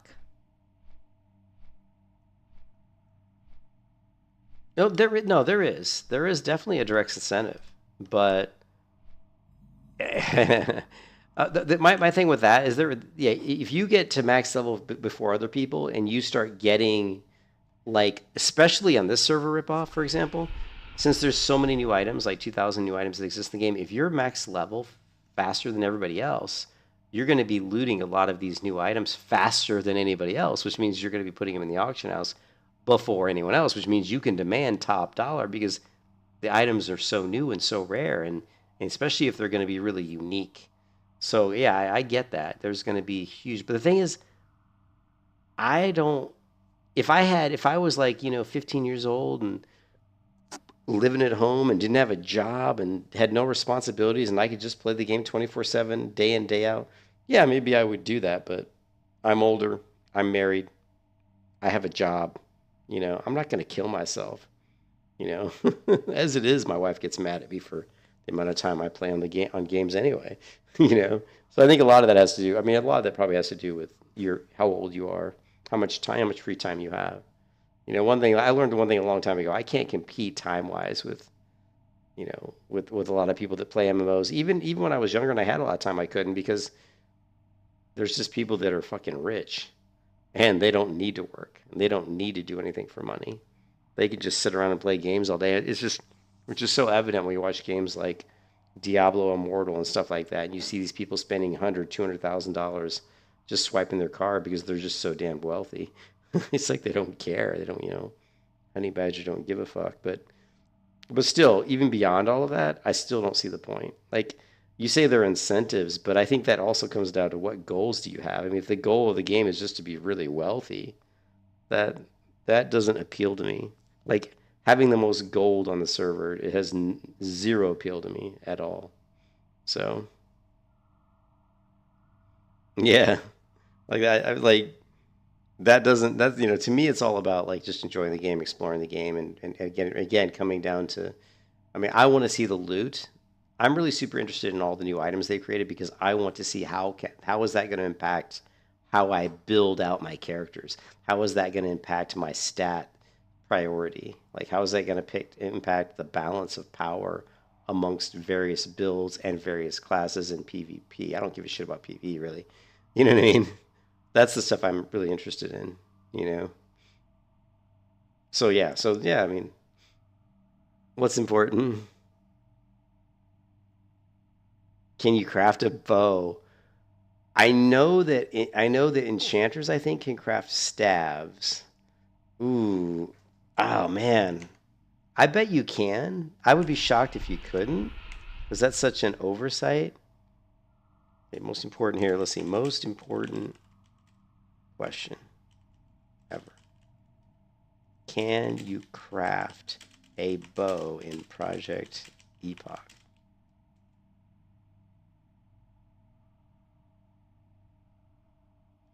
I think it's going to be both.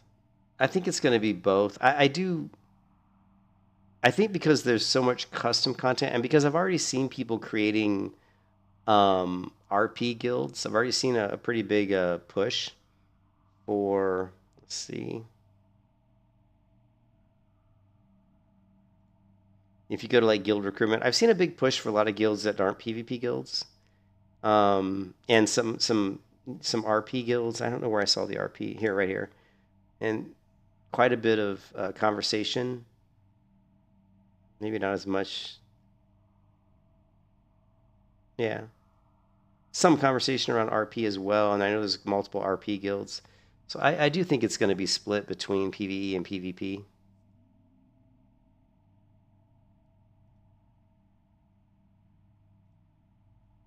Reserve the names of your enemies. Then on Discord, arrange a sale. And this is, do not do this. I should reserve Asmongold. You'll be raiding their weddings. You're gonna be the wedding crasher, right? Nice.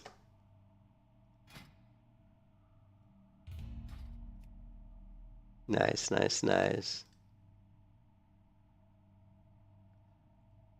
Oh, I'm tired. I don't really have any desire. The thing is, I'm kind of.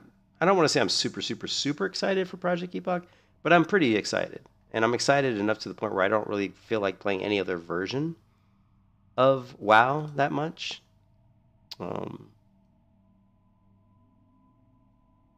know, I'm just sitting here in Mr. Pandaria Pre-Patch, but I'm not, I'm not super motivated to really play this because I'm really more motivated to play Epoch when Epoch comes out. It's kind of, one thing that kind of sucks is that they did put a date out there,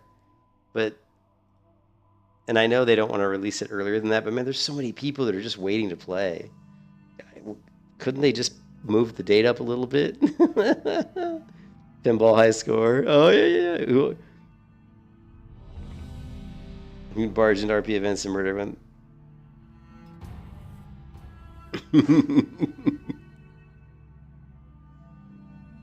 Oh, man.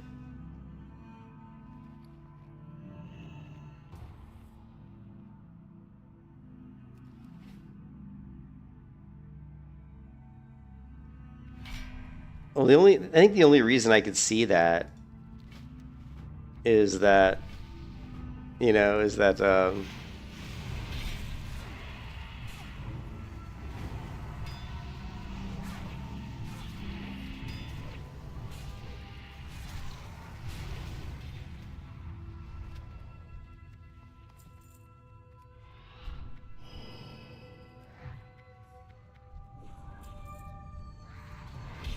that they already have kind of like a release schedule. They've already said, hey, this is how we're going to release it,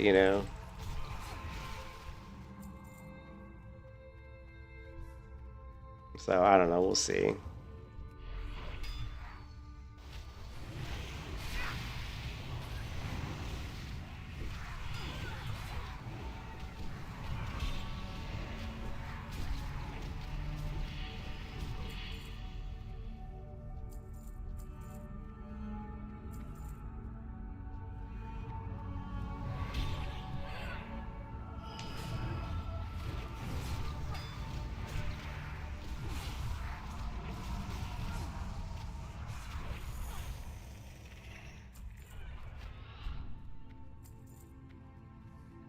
Yeah, because they have the name reservation on the 22nd.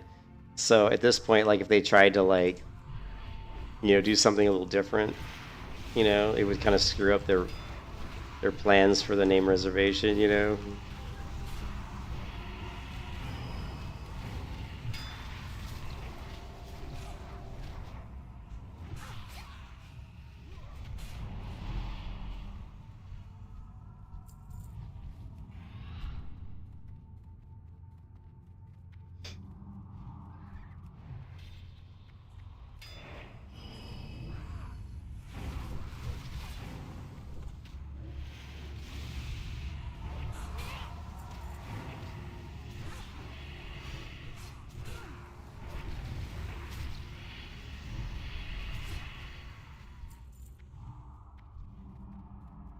Nice bets to have weapons, not so nice. I have pets in the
That's so powerful. It hits so hard. Yeah, it hits super hard.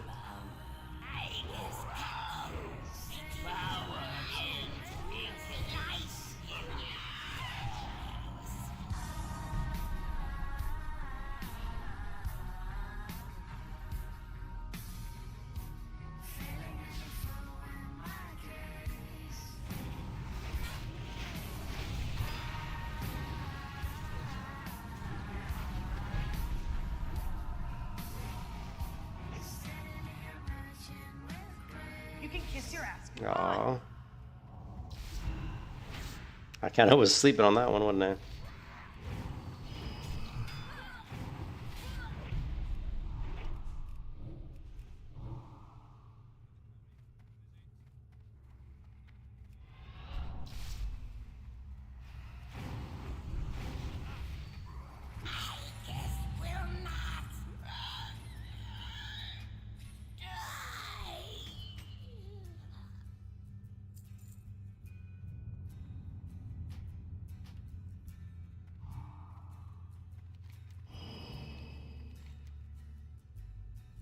I still need a coal die, huh?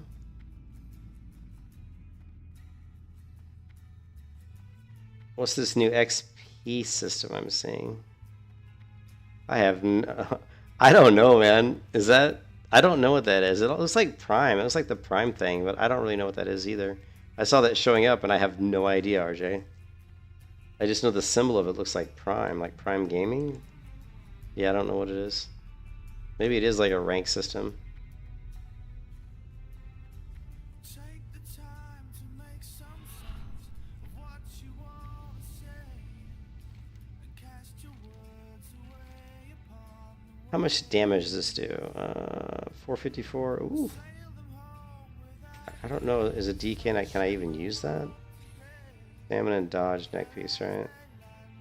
Yeah, that's pretty much a no-brainer.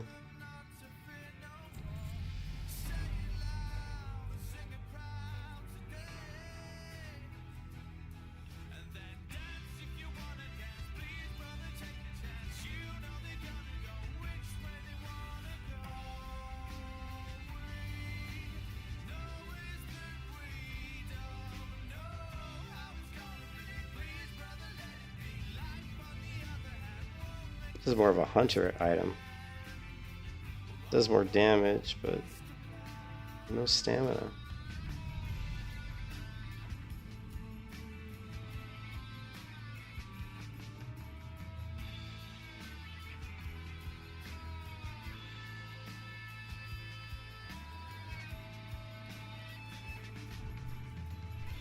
Level 68.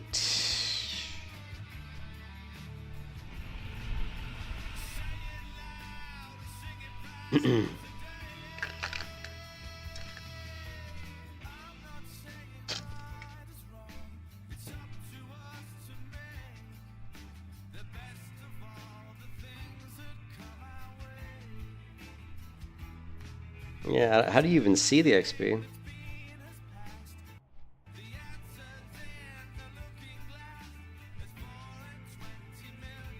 Oh, here we go. I see it.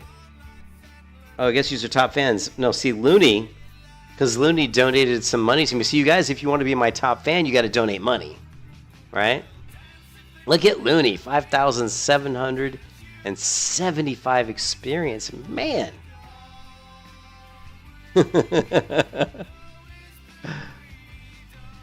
Come on now. Come on, RJ. Toss me a couple bucks.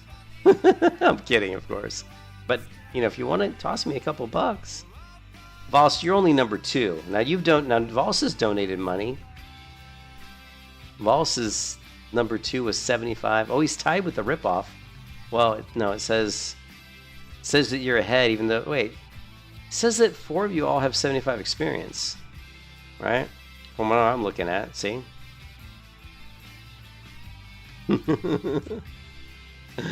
That's funny.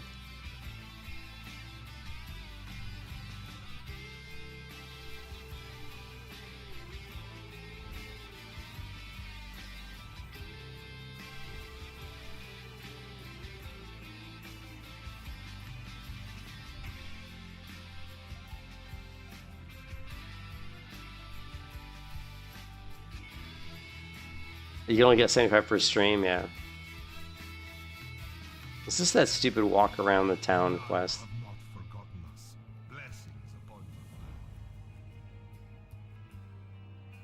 the land. No. I'll miss a cow.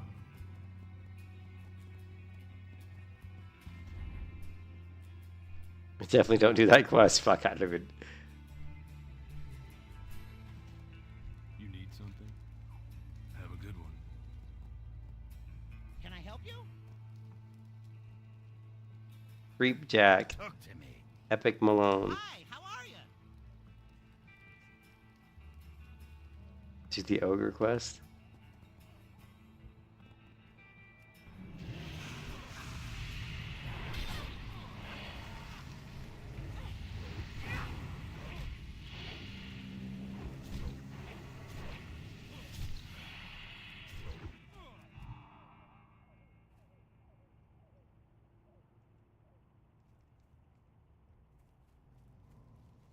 Can I help you?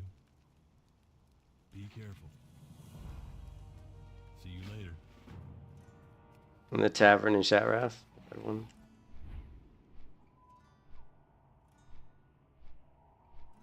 Show is over, close the storybook. There will be no encore.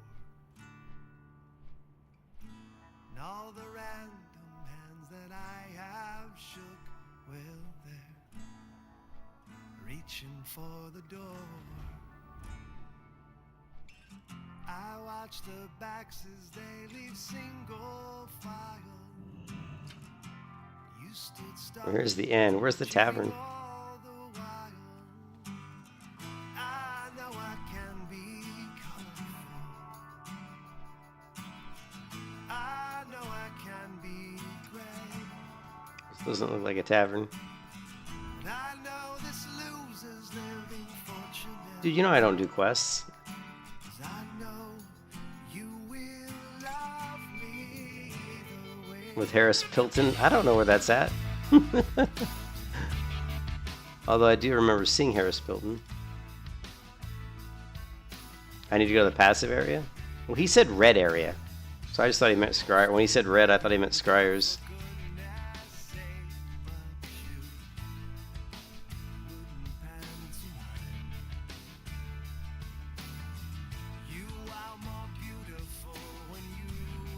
I don't know where anything is in Shatrath. The ogre is red. Okay. Is it down? Well, is it down below, like down here?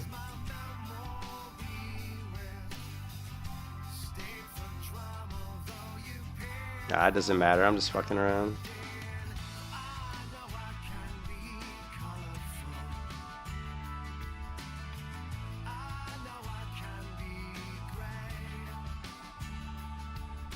I think this is the one he meant, but I can't do it. Okay. It says it's gray. I'm not high enough level, it looks like.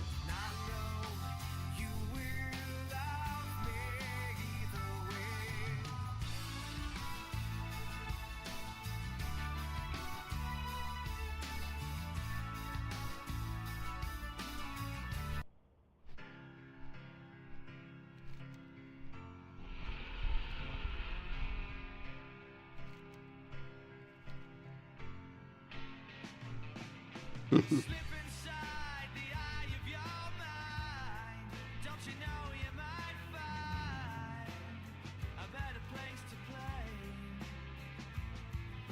You said that you've never been, but all the things that you've seen will slowly fade away.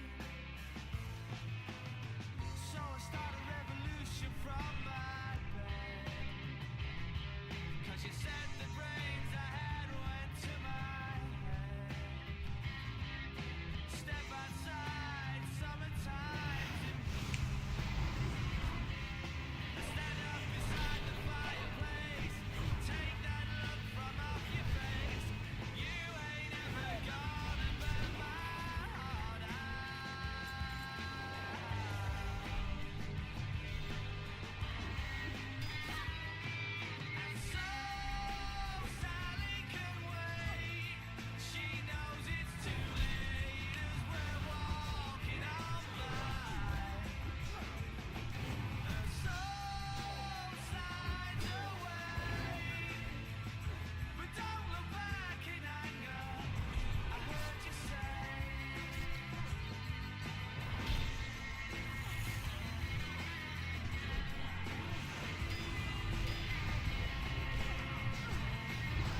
kiss your ass goodbye.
Said when Star Wars was good. Oh god, yeah, I do. It was a long time ago. Although,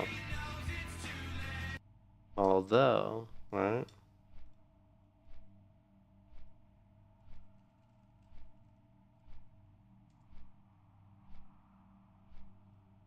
Will do well.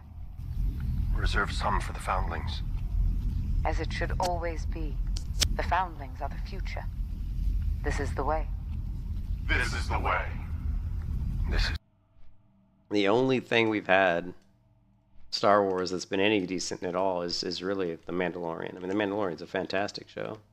Although the second season wasn't as good as the first season, but still, it was a really good show.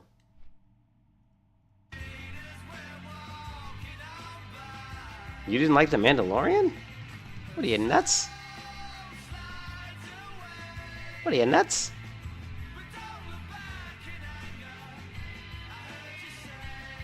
Well, yeah, that was pretty stupid. Like I said, second season wasn't as good as the first season.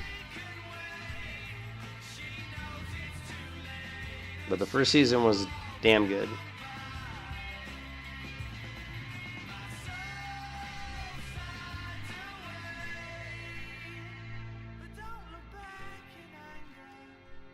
Don't look back in anger. Heard you say.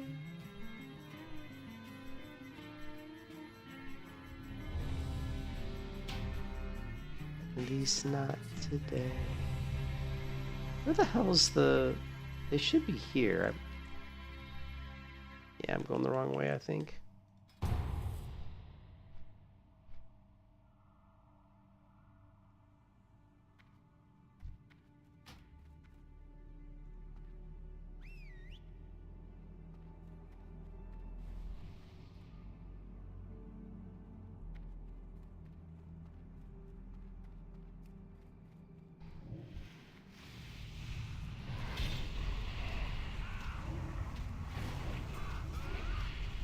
You can kiss your ass goodbye.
Yeah, I like season 1 the best.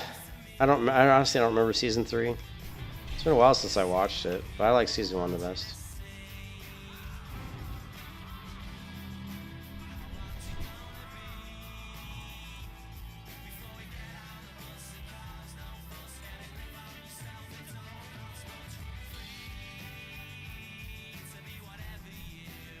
What's up, Bastaki?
This is sacred ground.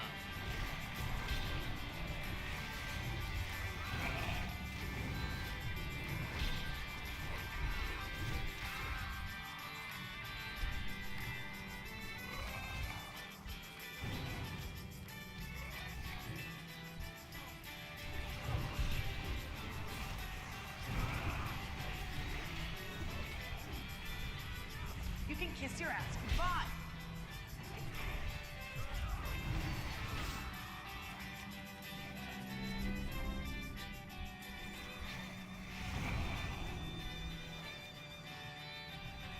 There's no turning back now.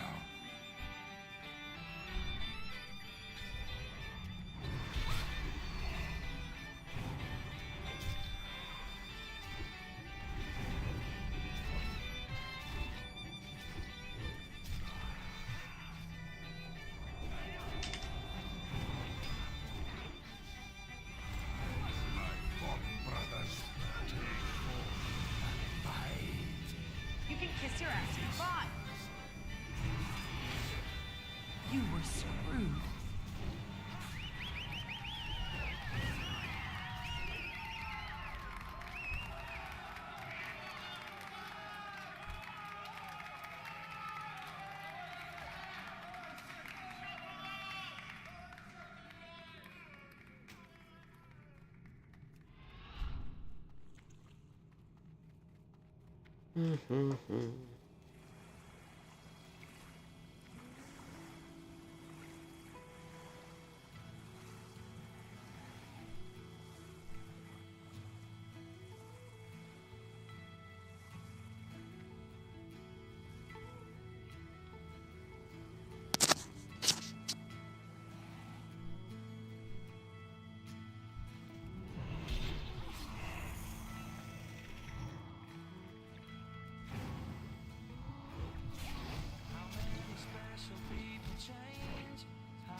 Yeah, we're just killing time. And we're just killing time until Epoch. I mean, that's all it is. And I'm just mucking around in this DK because I'm just waiting for Project Epoch.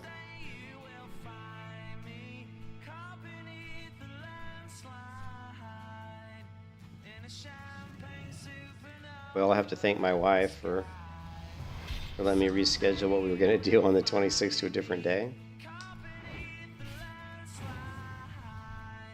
So I could basically just play Epoch on that Saturday. I wonder how many people are going to be in. I mean, the last stress test only had about 2,000 people, so I was surprised. I thought it would have more.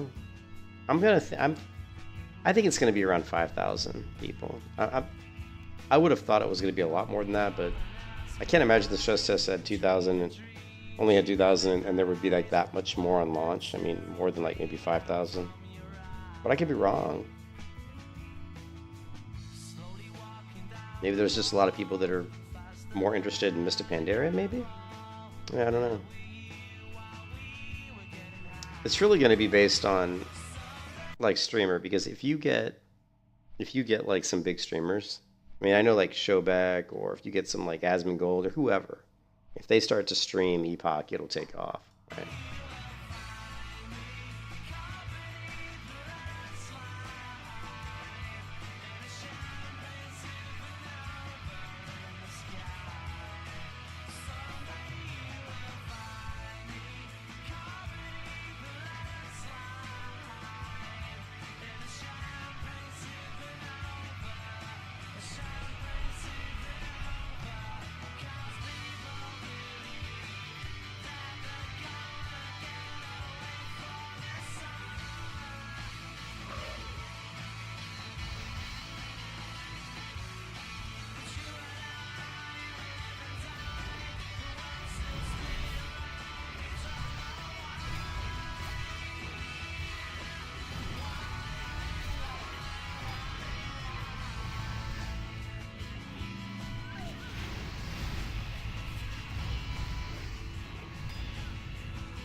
You can kiss your ass goodbye.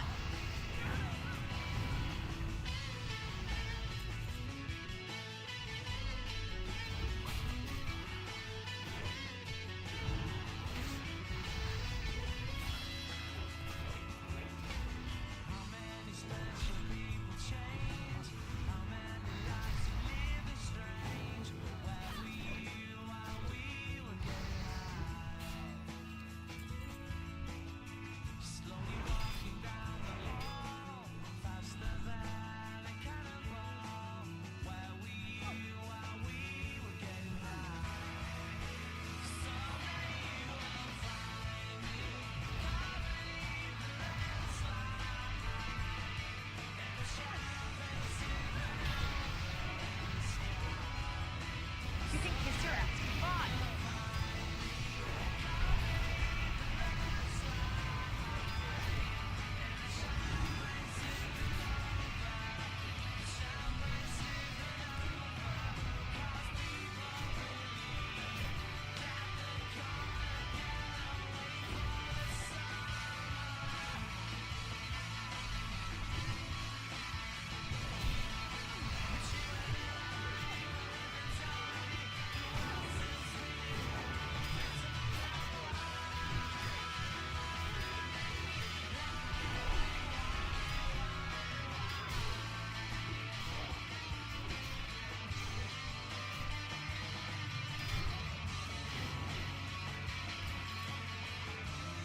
The road for Epoch?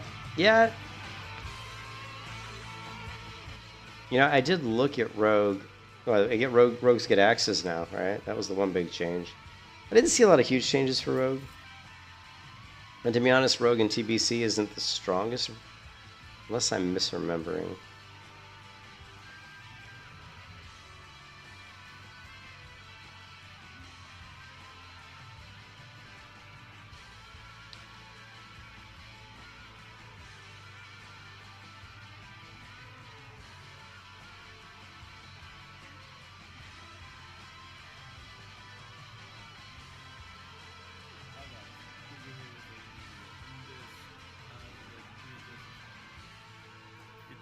He's got subtly Rogue S tier. Okay, so I guess they were. Maybe it was Cataclysm. Maybe it was Cataclysm or Mistapane. It might have. Was it Cataclysm where they got weak? Rogue plus Resto Druid. Well, I know Resto Druid's strong. Mistweaver's going to be decent. Yeah, Resto Druid's really good. Mana-wise, they're really good. Yeah, Rogue's good. I remember I played in the original TBC. I played Priest Rogue in 2s, and it was strong. We did quite well, actually. Yeah. Yeah, Subtly Rogue was really good in TBC. I just couldn't remember. It's been a while since I played TBC. But yeah, definitely.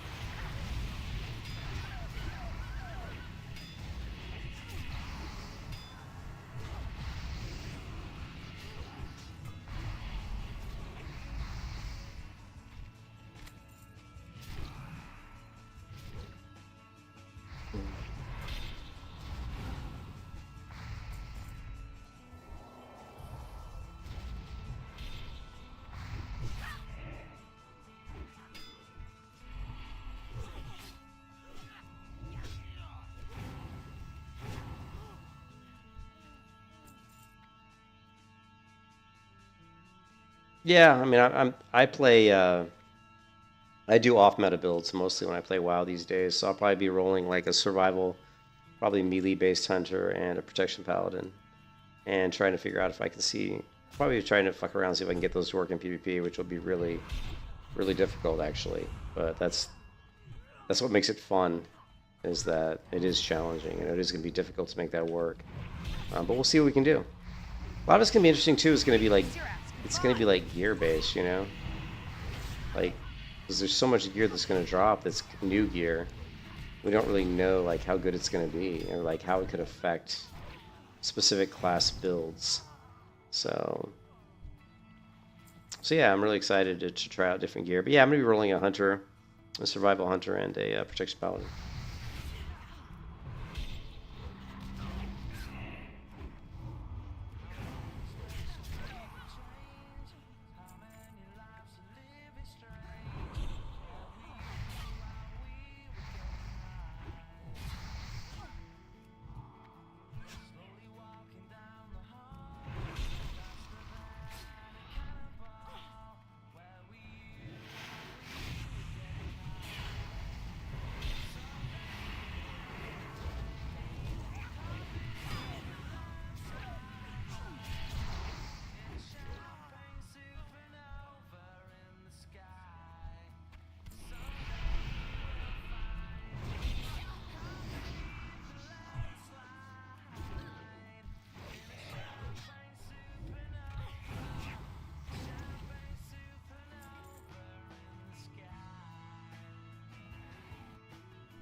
yeah, the survival hunter will be.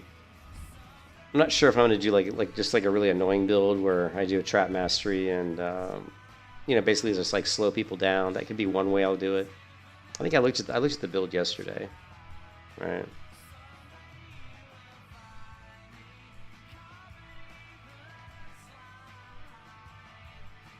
You know, normally when I do like Melee Hunter, I go for more of a BM build, just because if you're going to do like in Vanilla WoW, I've done Melee Hunter, and in PvP, I can take out well-geared warriors and stuff with a Melee Hunter, but it all revolves around getting off traps and, you know. But, well, see, SOD was more friendly towards Melee Hunters, whereas Vanilla WoW really is not. But I still was able to make it work, but it's going to be interesting because I'm not going to be able to go into BM. It's like with Melee Hunter in Vanilla, I just go down to the survival tree to make sure I get, you know, to make sure that I get Savage Strikes and Clever Traps. Those are really the two most important abilities if you're going to go survival. And then you just want to go down to BM, just make sure you get Intimidation and Bestial Wrath, and kind of work around those abilities to do quite a bit of damage. But yeah, but I think for this, what we're going to be doing is something like this.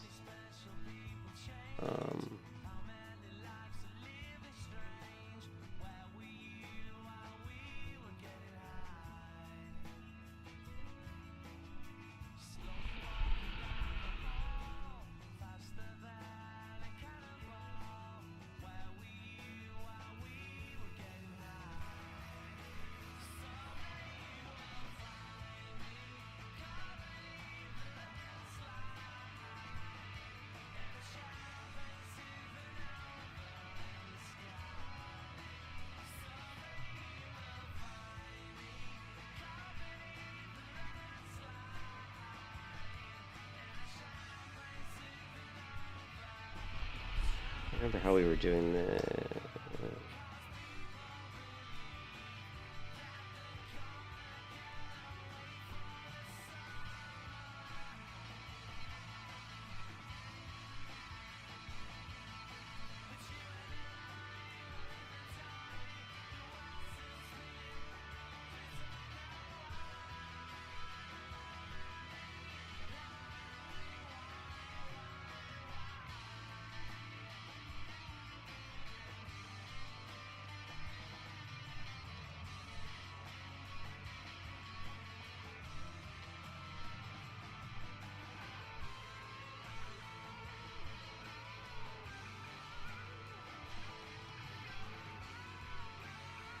So this would be more like the Melee Hunter build, right? This would be like the build I probably would roll if I'm going to roll like Melee Hunter.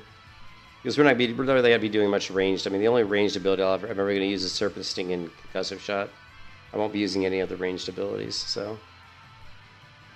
Yeah, Wyvern Sting is a waste if it can't be used. If it can't be used in combat, which I don't think it can be. So Wyvern Sting sucks.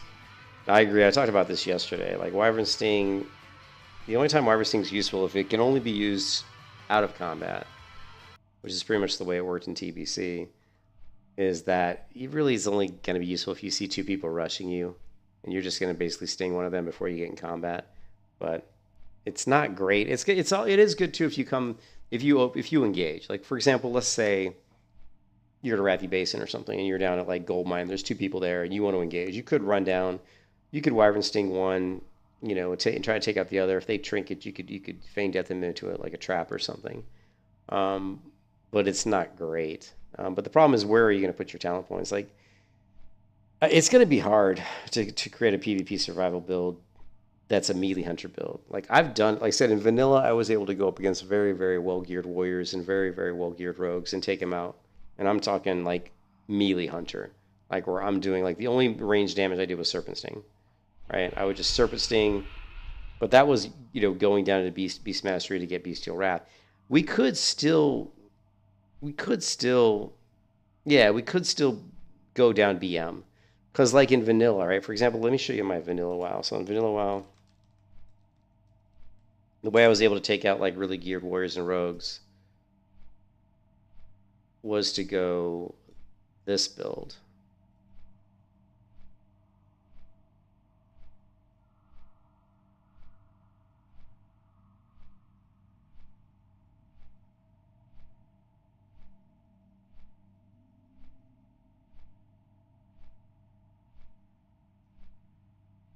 And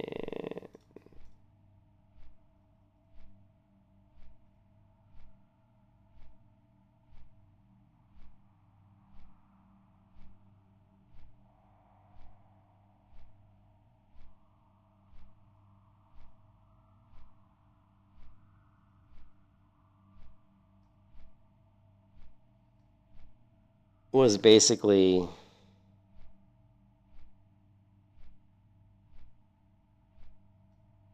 this build. This is the build that I used in vanilla. And actually with this build, I was able to do, you know, I was like, again, if a rogue opened up on me, I could still take him out. If a warrior charged me, and the thing with warriors is if they get their fear off right away, you're in big trouble. I mean, you're in big trouble if they're really, really well geared. As long as against like a warrior or a rogue, I can get my pet. Not so much a big problem for a rogue, but against a warrior, I've got to get Bestial Wrath off so that the warrior cannot fear my pet.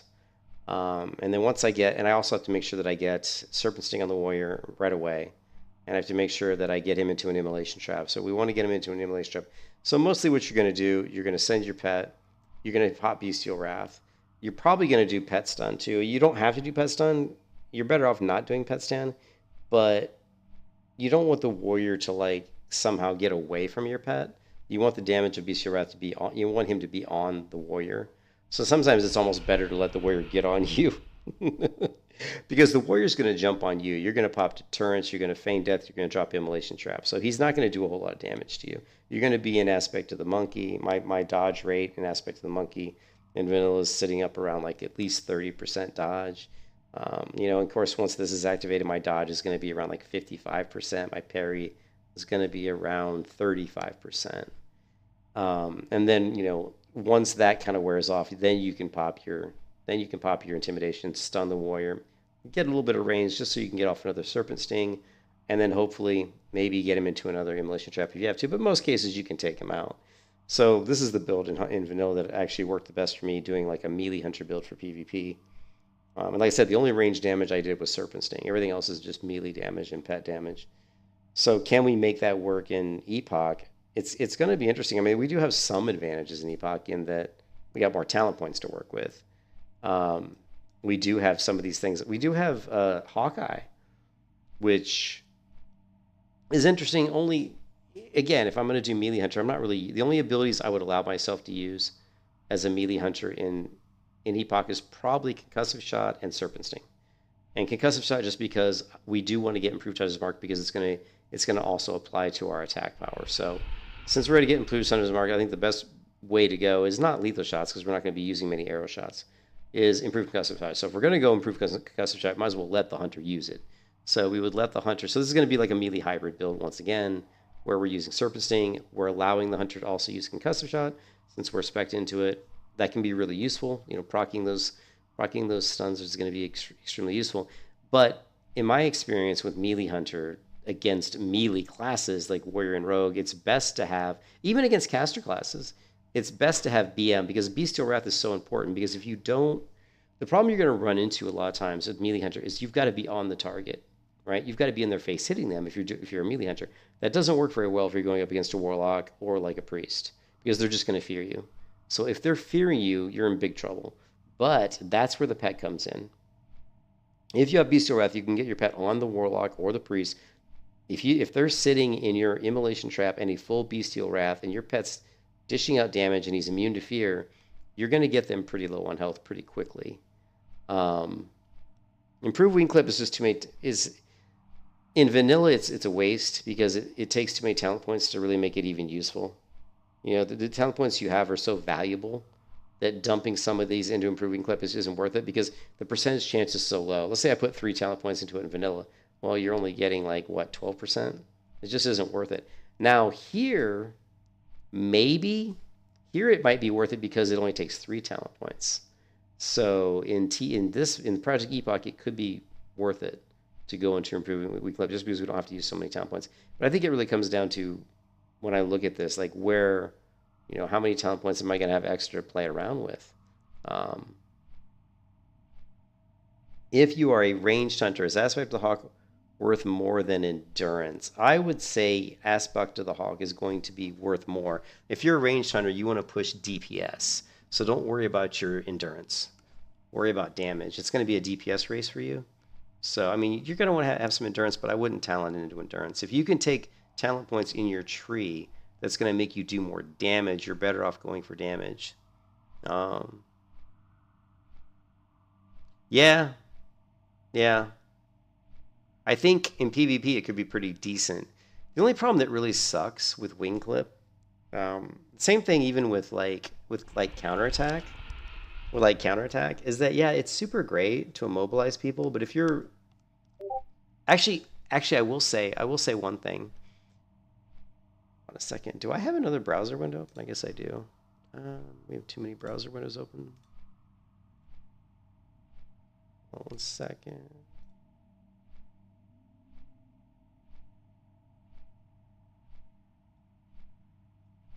I will say the one thing that they really did, and I think probably this is my opinion, but I think the single greatest thing that we see with Epoch for melee hunters is disengage. The fact that disengage moves us backwards is super, super important. And the reason it's so important is in vanilla WoW, for example, let's say you do talent spec into improve wing clip in vanilla, and let's say you do grab, for example, maybe counterattack in vanilla.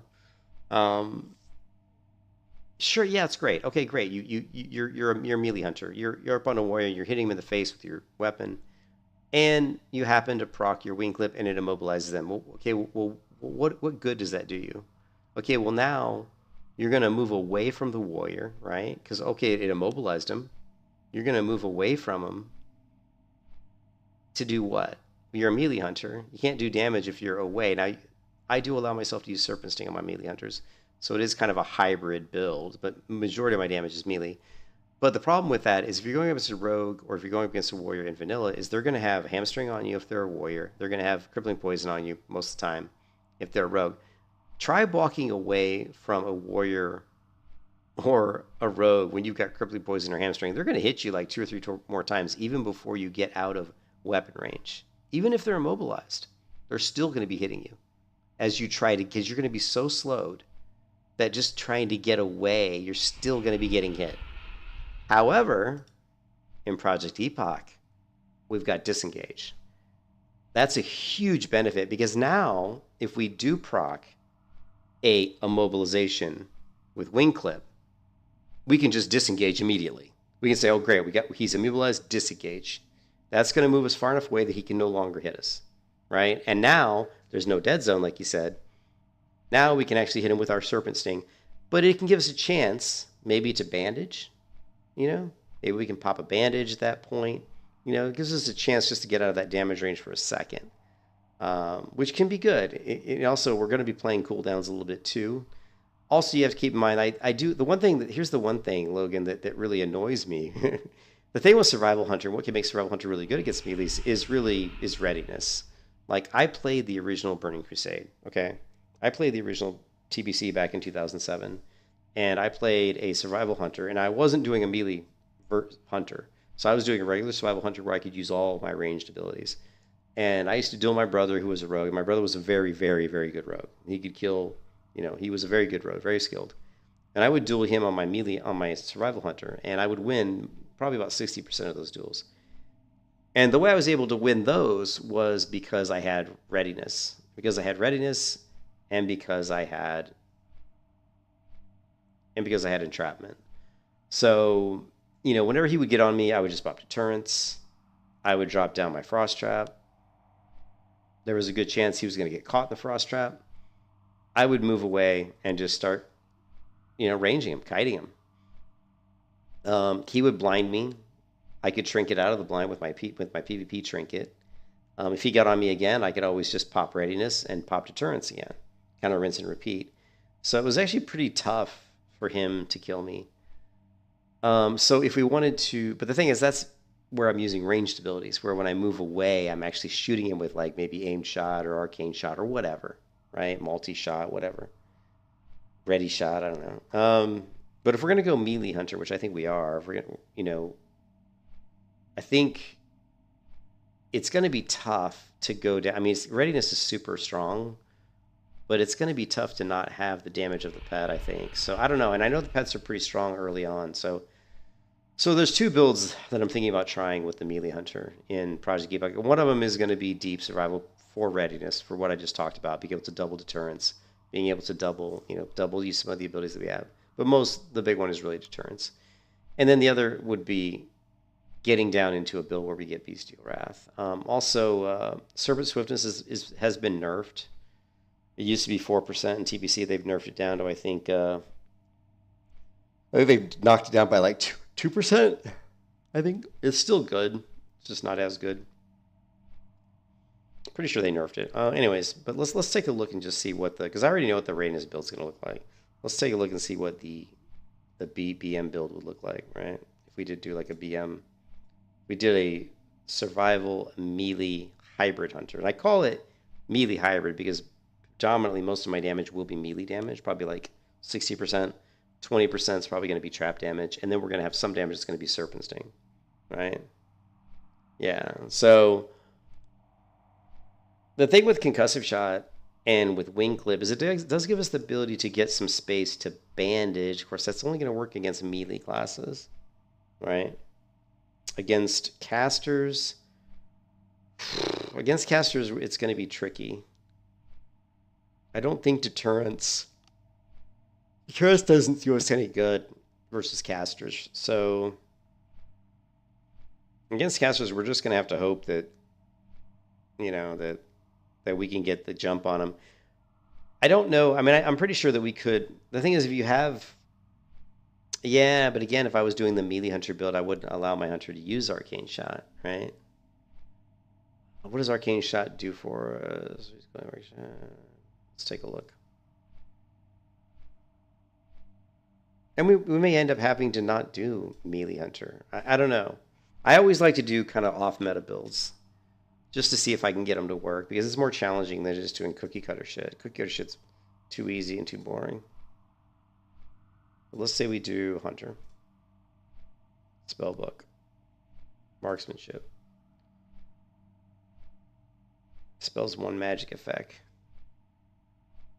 Yeah, I mean, it's definitely gonna. I mean, it could be good for like removing like mages, like shields and bubbles, and I'm not sure how great it's gonna be against like a warlock. But it is nice. It is nice. But I think really against a warlock, it's just gonna be really interesting to see how much damage my pet can do. We could range them, right? We could seriously just range them and make them deal with my pet. You know, if we disengage and just get out of range of their spells and force them to actually try to kill my pet. That could be interesting. I'm not sure how fast they could kill my pet. Especially if I talent pointed into... Because remember, we are using Wrath of the Lich King pet tree, right? So Wrath.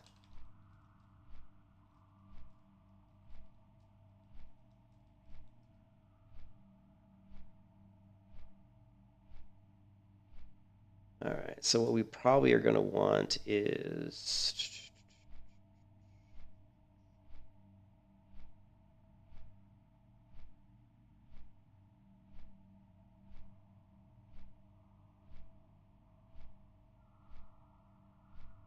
It's been a long time since I looked at the Wrath of the Lich King tree. I was looking for the Phoenix. Is the Phoenix in here?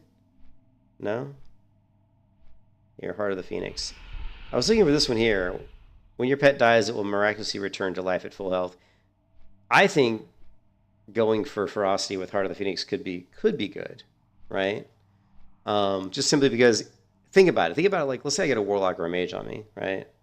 And I immediately just send my pet, Bestial Wrath, right? Let my pet beat on them. And then range them. Like, get out of range of their blades. Get so far away they really can't hit me.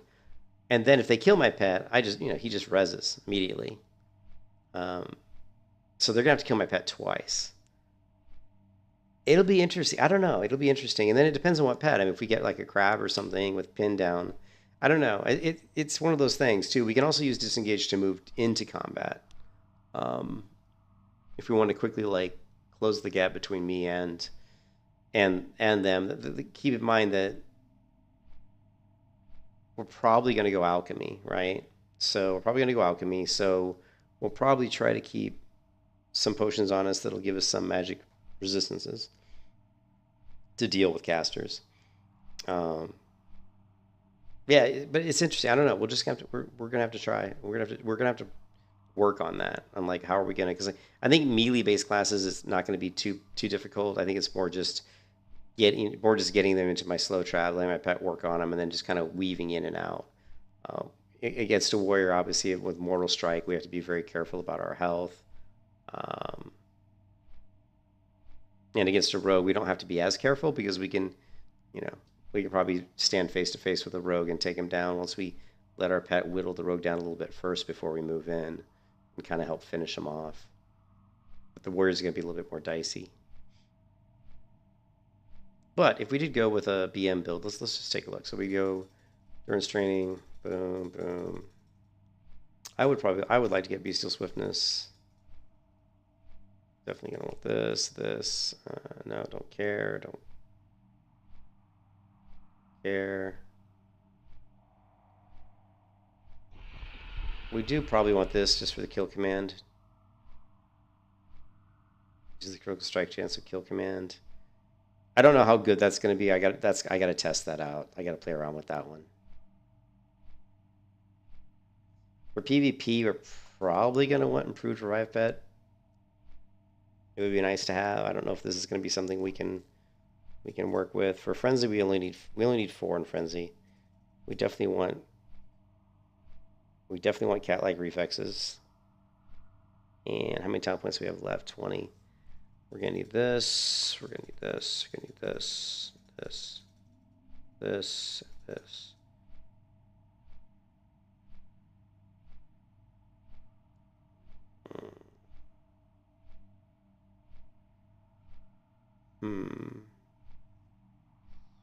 We're definitely going to want hit rating.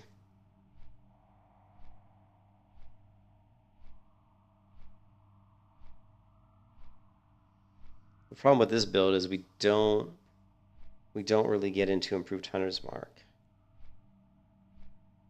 And we're missing out on...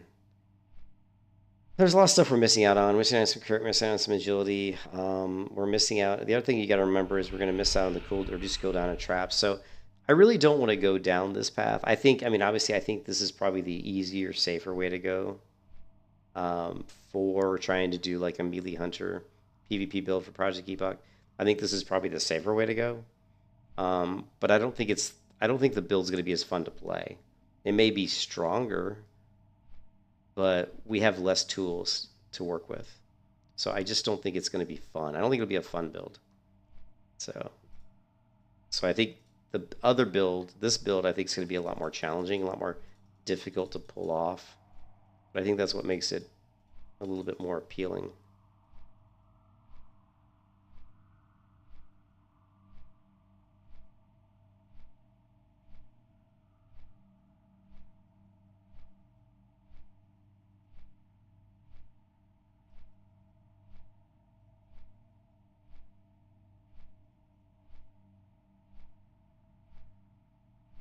One thing about this, though, is the one thing that annoys me about this build, though, is that if we're trying to pull off a melee hunter build where we're not going to be doing a lot of ranged abilities, like getting stuff like Master Tactician, Exposed Weakness, Thrill of the Hunt, they're all kind of pointless. You know what I mean? They're all kind of pointless because I'm not shooting enough arrow shots. I'm not doing auto shot. I'm not doing arcane shot. I'm not doing aimed shot. Yeah, it feels. Yeah, I kind of agree with you, Logan. I think that going down into deep is just. It doesn't feel like it's gonna be really worth it. I almost feel like if we did a little bit more of a hybrid and grabbed aimed shot, we did survive.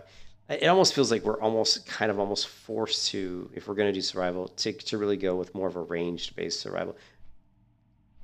I just don't feel like melee survival is going to work. And I don't want to do BM survival because I don't feel like... the thing with the vanilla build is I was able to get into the vanilla build and get pretty much what I needed out of it. Like, I get the survival skills I want for doing melee damage, and I get the BM skills I want for letting my pet do pet damage, and I can actually work with this. I was able to 1v1 warriors in, rank 14 gear and kill them. Right? Like if I was like rank 13 gear, they were rank 14. If I got the opener, I could take them out. But that's not the case, I don't think, with this. I don't think that's the case here. I think I'm going to struggle if I tried to roll a melee build. Yeah, it's very difficult.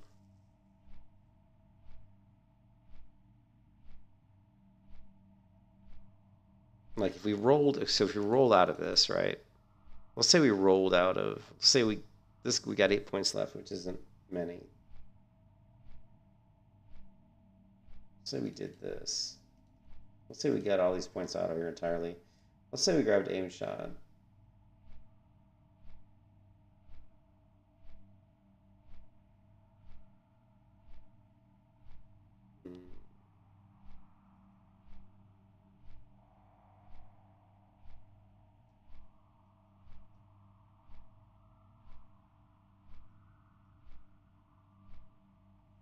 I just haven't played.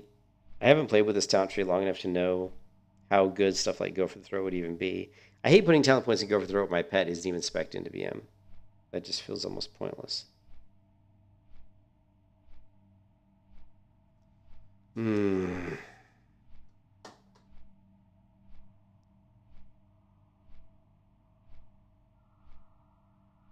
I just know that when I originally played the Burning Crusade back in 2007, I 100% had readiness.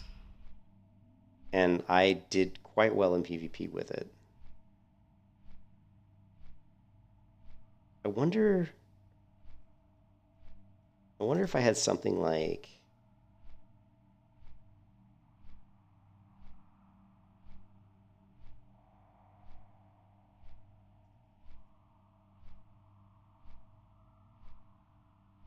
I could have had something like this. Now this would allow us to double deterrence against warriors and rogues. So this gives us some. We are missing our aspect of the monkey though. But it's hard to get monkey. We're also missing wing clip.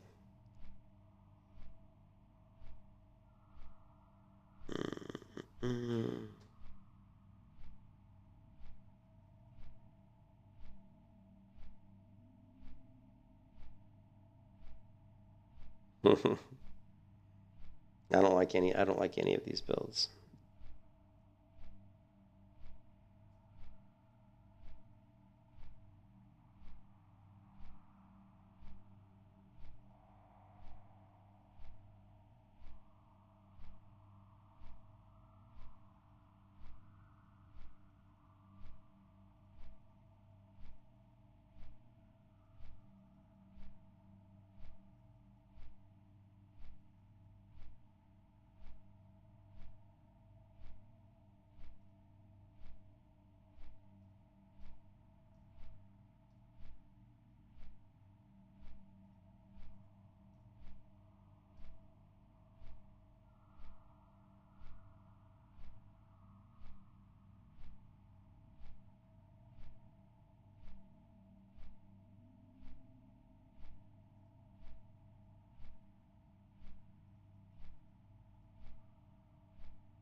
Okay, this build would give us,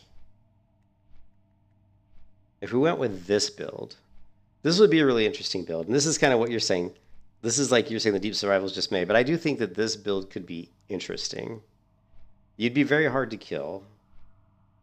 You've got a lot of ways to possibly.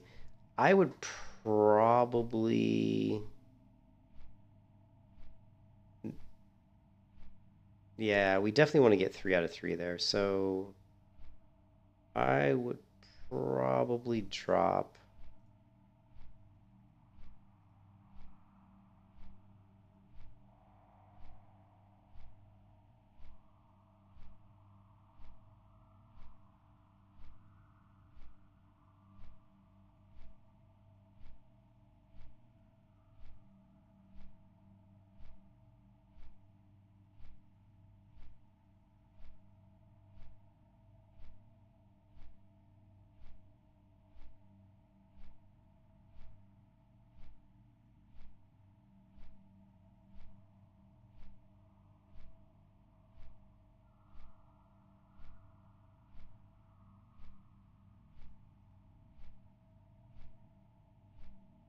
Yeah, we don't, and we remember, as we level up and get more hit gear, we can start pulling talent points out of sure-footed. Yeah, well, I thought about that too. We could pull one out of wing clip in here, but we also like a lot of this is going to depend early on, right? So I agree with you though, 100% Logan. And that's actually when I started to reset it. That's what I was going to do, was just pull one out of parry. But one thing we could do early on is put 4 talent points here, right? Because we're going to want hit rating early. But as we get higher level and we get more hit gear, we can actually respec and start pulling talent points out of sure-footed. We'll have to look at the hit cap.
All right, so this is the one, right?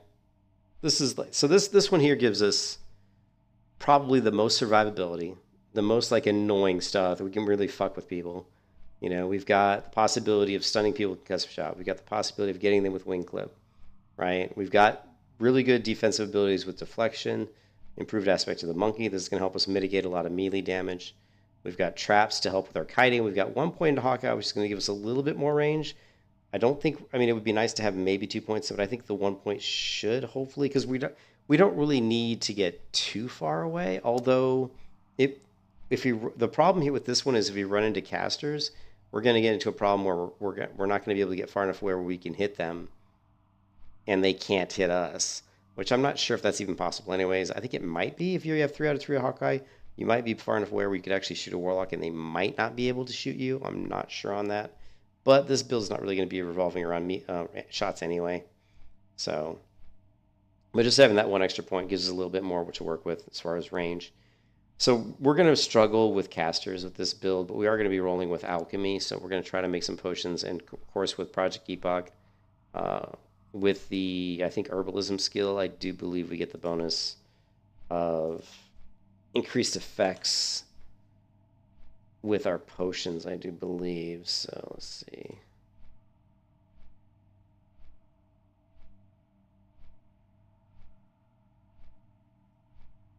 Oh, why does this website look different than the other website? That's why.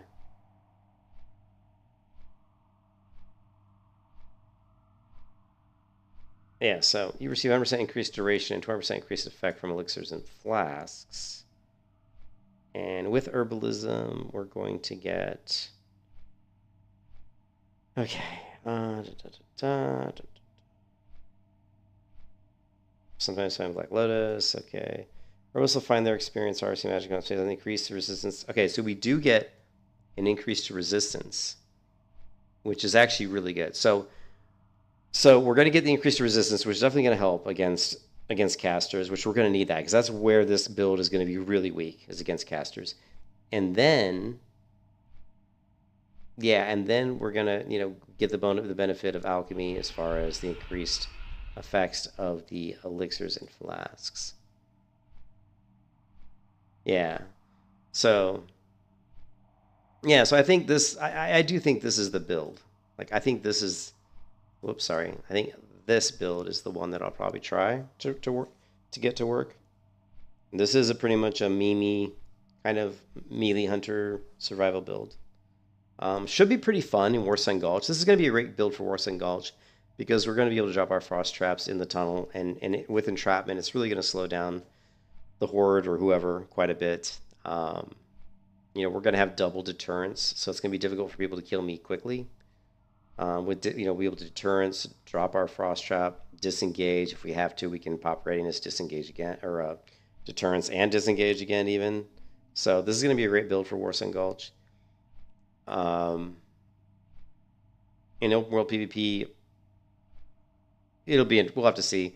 I think the weaknesses of this build is DPS isn't going to be great, and we're going to be very susceptible to casters. So yeah, phase 1 is all WSG. I mean, WSG is going to be hugely popular. It's going to be crowded like crazy. It's going to be, that's all people are going to be doing is sitting in Warsun Gulch, right?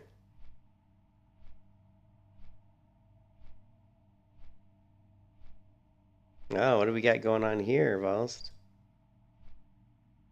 Is this the build you're going with, Volst? Let's take a look at Volst's build. You're going with a BM build, okay. Good, good. You're going with the focused fire, which, okay, I can see that. Heal command. So you're going for more of a pet damaging build. It's an attempt. Okay, well, if you're focusing on pet damage, so far this looks good. Cat-like reflexes is good. Beast with your pet is under the effect of beast around you. Oh, okay. Yeah, the beast within. That's pretty cool. Good. Definitely very happy you got bestial discipline. That is very good. I would say improved men pet. Nice, but not necessary. But the only thing I would say about that is Hunter. Let's see.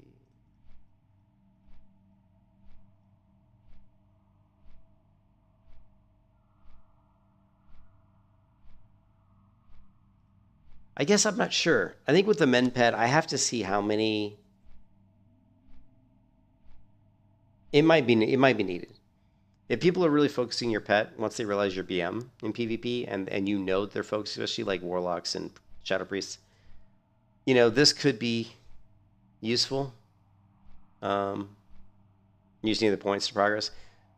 Yeah, so this is one of those ones where I'd have to go into battlegrounds and just test this out a lot to see how often people were hitting my pet and to see how much damage they were taking from dots and what kind of survivability my pet had, those types of things. So this is something I'd have to play around with, whether or not I hear what you're saying though. You're saying you just put points there because you wanted to go down, which is interesting. Let's do this. So you've got, that's because you don't go with the improved aspect of the monkey. All right. So you went. Did you do thick hide? You did do thick hide, and did you do? Yes, you did. Okay, cool. So you did this, you did this, you did this, you did this, you did this, you did this. I'm sure. This, and now you need something to get you further down. I would still say that improved revive pet. I would definitely go for this for PvP, so you can get your pet back up quickly. You only need 4 in frenzy. You need to get further down the tree. Let's try going one more.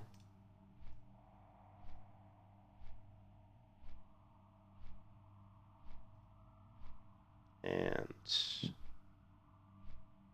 increase your speed while mounted by 4% and your pet's chance to hit by 2%. Oh, 2% hit on your pet's not bad.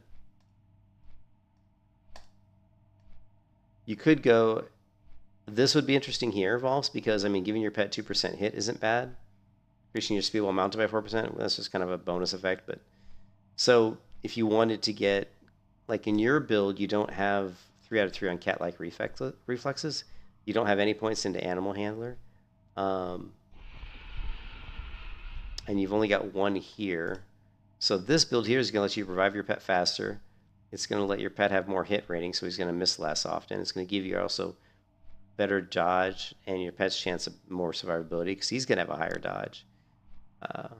So that, the only difference, the only thing to look at with this, the build I came up with versus your build, is whether or not, again, how much your pet gets focused. If your pet gets focused a lot and you find that you need to, but in most cases, I've typically, I'm trying to remember, when I played TBC back in 2007, when I originally played all the arena matches, because I played thousands of arena matches in the original TBC, and I'm trying to remember, even in World BV, I don't think that improved med pet's going to be necessary to, because most times your pet's taking a lot of damage, you can just pull them back, But the cure disease and magic and poison effects are really useful. And the cool thing about improved MenPet is that MenPet is instant cast. It's not a channeled ability anymore. So it's nice that you can just instant cast it and then it's doing its magic, and it'll tick every time it's ticking with a heal, which maybe there's 5 ticks of heals, I don't know. It has a chance to cleanse, so it could be really useful. Yeah, I mean, I do think that if you do run up against people that are focusing your pet, improvement pet is really good. If you're running up against like a warlock or somebody who's trying to take out your pet quickly, having improvement pet's definitely going to help keep him alive.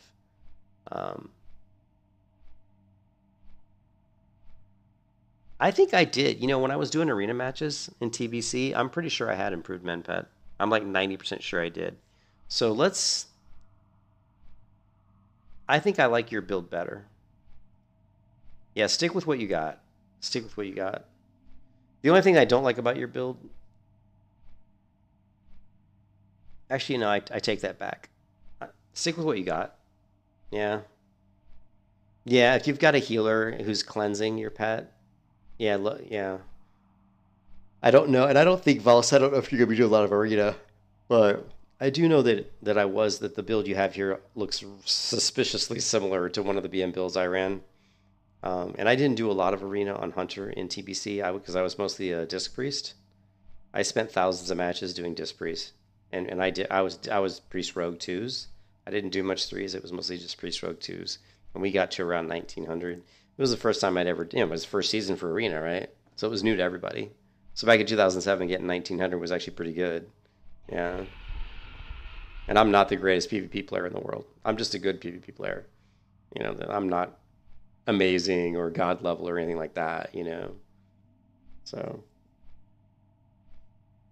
I would never say that, But I like your build. I think your build's pretty good. I think your build's pretty solid. I think if you find that you're not really needing improvement pet at all, then you can always, like I said, maybe swap those points out and maybe put one into animal handler and maybe put one into cat. Like, what else did I change? Because it looked like I changed something else.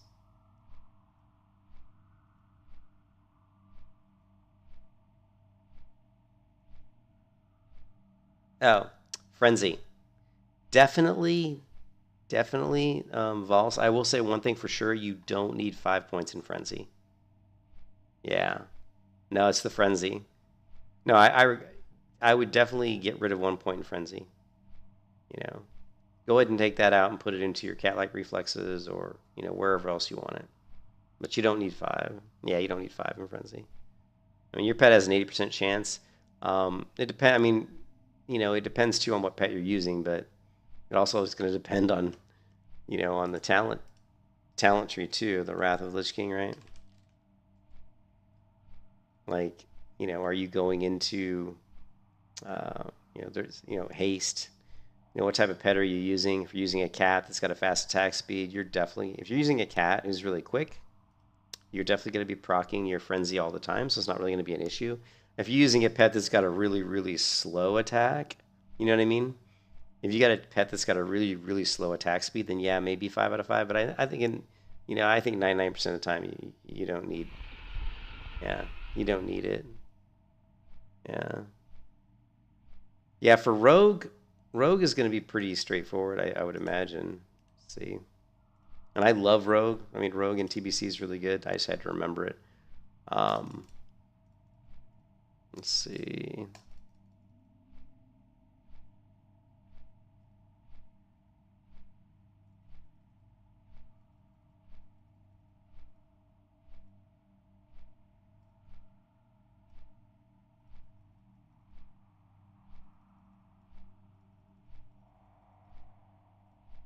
God, I can't remember. It's been so long.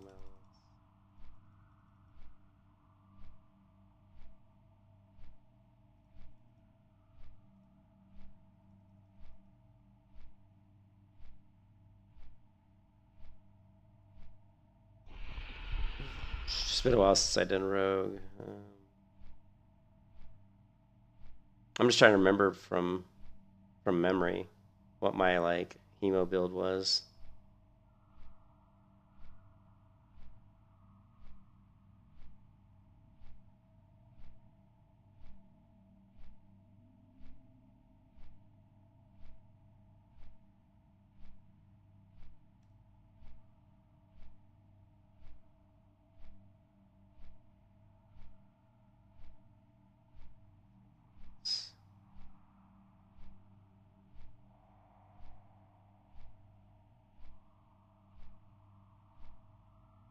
This is good for leveling. Like Remorse Attacks is nice for leveling. Like when you're just doing PvE leveling, it's actually really nice.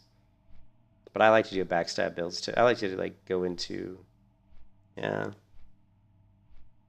Did you post it in the? You won't be able to post it in the stream. Did you post it in the Discord? Post it in the. Post it in the Epoch rogue, right here. Yeah, post it in the Epoch, because you won't be able to post it in the YouTube stream. Yeah, post it here and we'll take a look. I'm just trying to remember off the top of my head. I know I'm close, but like I said, I haven't done the rogue build in TBC in so long, but it's definitely going to be something similar. I do like to get Cold Blood if we can.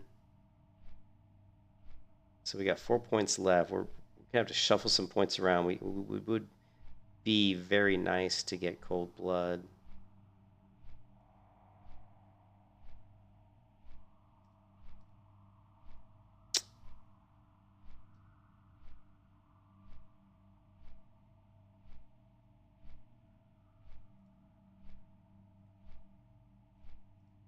Let's take a look. So you're going for...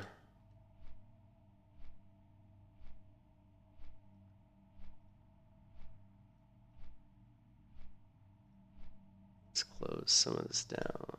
We didn't get to finish that.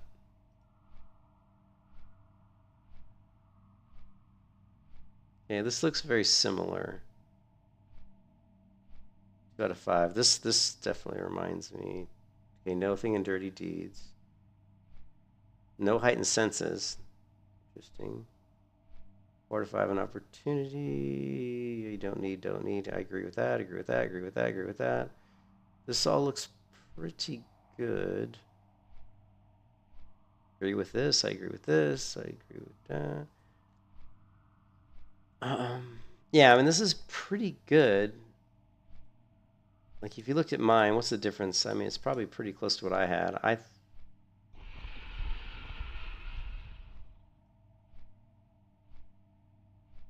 let me.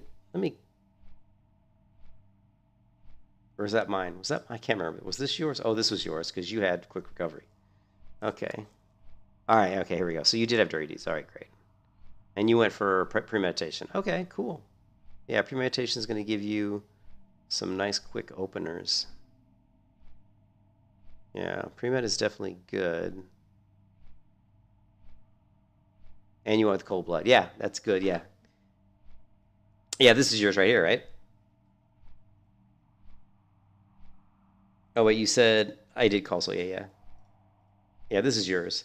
So yeah, I was trying to remember, because I remember my brother, I played Rogue a lot in TBC as well, because when I got out of the original vanilla back in 2007 or whenever it was, I had one Rogue that was level 60. I might have had 2. My brother was a big Rogue player, and I remember he definitely had Cold Blood. And I remember he had pre-med. So this looks pretty much. Yeah, I think the build I had was more of a vanilla build.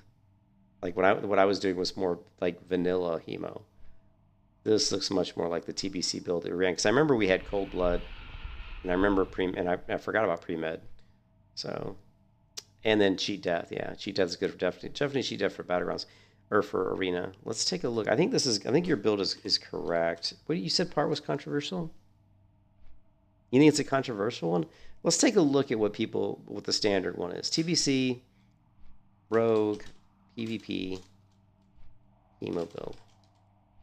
Let's go for let's see what Icy Veins has. I think your build looks really good. Okay, Cold Blood, Cheat Death. Now, you are missing out on Shadow Step. Yeah, Shadow Step is really good. And Shadow Step it's not only good for offense, it's also good for defense. There's a lot of times when you might be in a situation where you're going to die. I mean, you can Shadow Step to another enemy and basically get away. Actually, to get away from dying, basically. So Shadow Step has a lot of utility. It's very, very strong. Let's go back to your build real quick. Here, let's do this. This will be easier.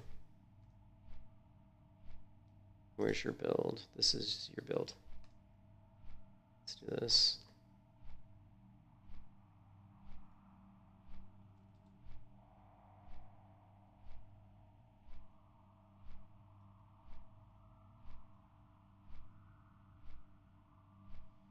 Okay, we've got Sully Spec without improved exposed armor, so with improved exposed armor. And again, when you saw rogues going for improved exposed armor, it was usually when they were in arenas and they were constantly hitting warriors like over and over and over again. You know, exposed armor is really good for warriors. Caster ranged. Actually, I should probably read through some of this stuff. I probably should go back through and read a lot of this stuff just to kind of remind myself on how some of the strategies worked. But let's go ahead and look at this one, which I think is without exposed, because I didn't run exposed armor when I played rogue. I know for a fact that I didn't. That I remember 100%. Okay, and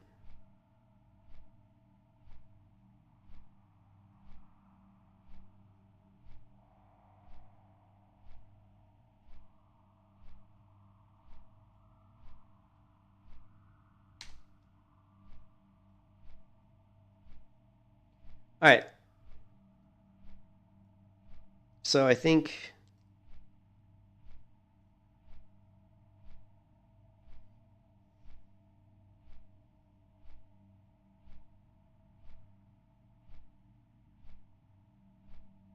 that you didn't go for, what is this one again? I'm trying to remember. Murder. Crystal damage. Oh yeah, you don't need murder. I don't think you need murder. Like it.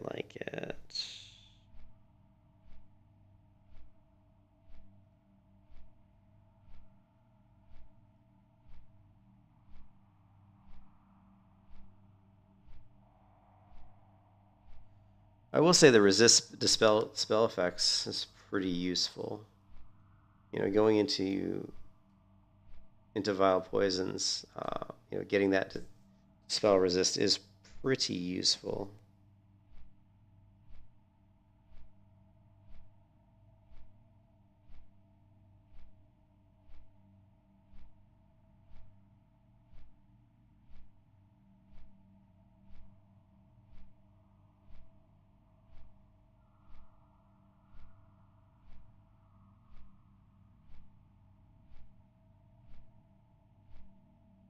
I love that you grabbed the improved gouge because I can't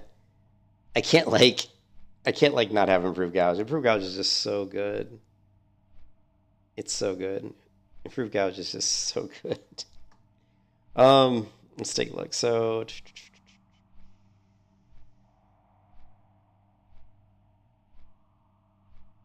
yeah, I like that. I like that you've got 5 out of 5. Okay, you don't have Ghost Strike, which is great. I don't think you need it.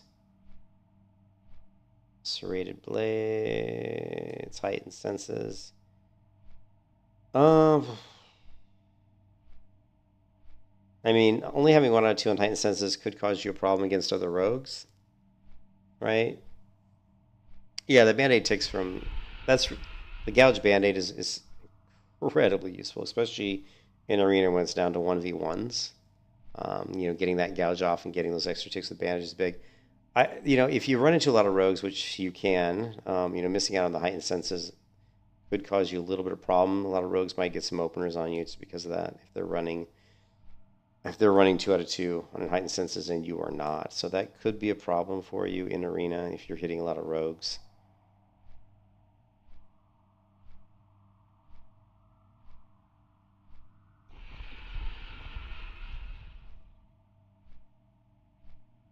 Ooh, Sinister Calling.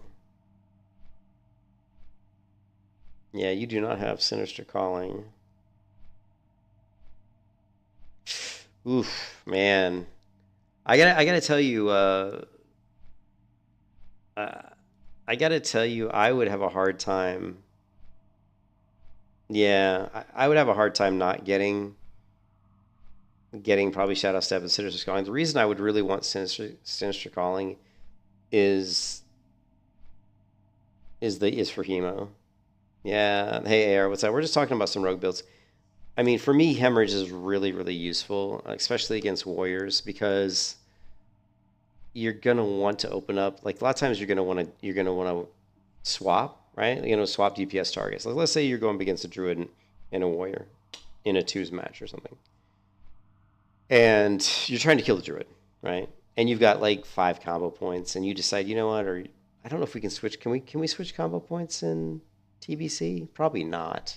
Probably not. Or in I should say Epoch, not TBC, I guess. But I think you can. I think if I remember correctly, that you can switch targets and keep your combo points, but once you get another combo point past what you had when you switched, you'll lose them. So if you had 3 combo points and you're hitting the rogue or you're hitting the druid and then you switch to the warrior, if you were to hit the warrior and gain another combo point, which would put you to 4, I think you would lose them all, or you would go back down. No, you wouldn't lose them all. You'd go back down to 1. So when you switch targets, you can use the ones you have. You just can't get any more. Yeah. Is there a spell? But if I remember correctly, you can switch targets and still have the combo points, but you can't gain any more. So if you have 3 and you switch targets, you have to either use the 3, or if you get another combo point, it's going to go back down to 1. I think I saw that somewhere. New spell. So my only complaint about your build is 2 things. One, you're missing. My only complaint about your build is obviously, I like Shadow Step. Shadow Step is really useful. I like Sinister's Calling because I do like Hemorrhage. I'm a big fan of Hemorrhage, especially against Warriors. Because a lot of times against Warriors, you don't want to stick on a Warrior because they're just going to do too much damage to you. But what you want to do with Warriors is you want to open on them and get off like a 5-point Hemorrhage, and then get away. Let your bleed damage do its work. Unless you are improved expose armor build, and in that case you're going to want to expose armor, and then you want to go for big eviscerates. And in that case, if you're going to go improved expose armor, I think going cold snap is the way to go. Because what you could do is you can go improved expose armor on a warrior, you can do a 5-point eviscerate, and then you can cold snap and try to get you can make sure that critical strike chance is going to be an automatic. You're going to get that exposed armor 2 out of 2. You're going to apply that. You're going to cold snap, eviscerate, and hopefully before you did that rotation, you already did a 5-point hemo. So you're going to do quite a bit of damage to a warrior in that scenario. But there's so many different, the builds they're crazy. There's so many things, but I would just have a hard time not getting Shadow Step, because I really like Shadow Step and I like Sinister Calling for the improved hemo damage. Your build, the other thing about your build that is losing out on heightened senses. Like I said, you're going to miss out on getting some openers on some rogues because they're going to see you before you see them. If you're running like a Night Elf too, I don't know if Night Elves still have improved stealth in Epoch, but if you're running a Night Elf with heightened senses, you're going to have a pretty good advantage. Other than that, I don't see anything wrong with your build. I don't think the 1 point in recovery is necessary.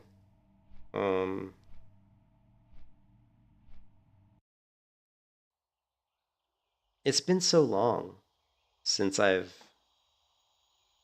done Rogue and TBC. It's been so long, man.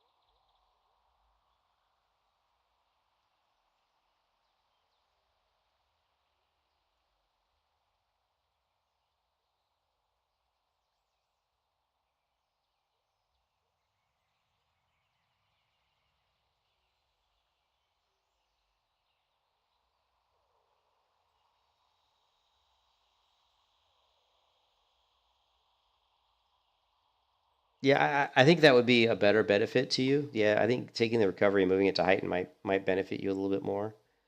I mean, you're definitely going to see a lot of rogues. There's no doubt about that. So, um,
Interesting.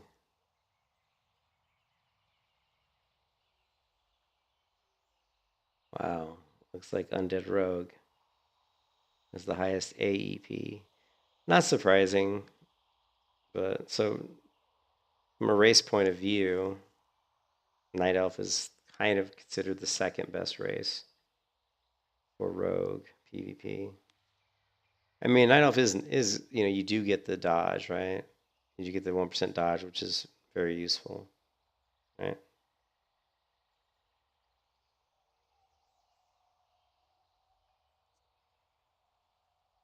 More meme open world BGs and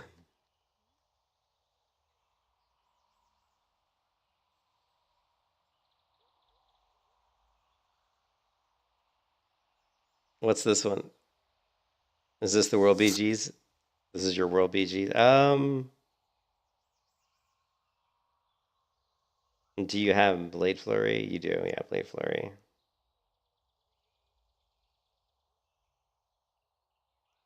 To me, like, and you've got your Cold Blood, and I'm not an expert in. Like I said, I haven't played Rogue in so long in TBC. I'm certainly no expert, but I mean, I certainly would go.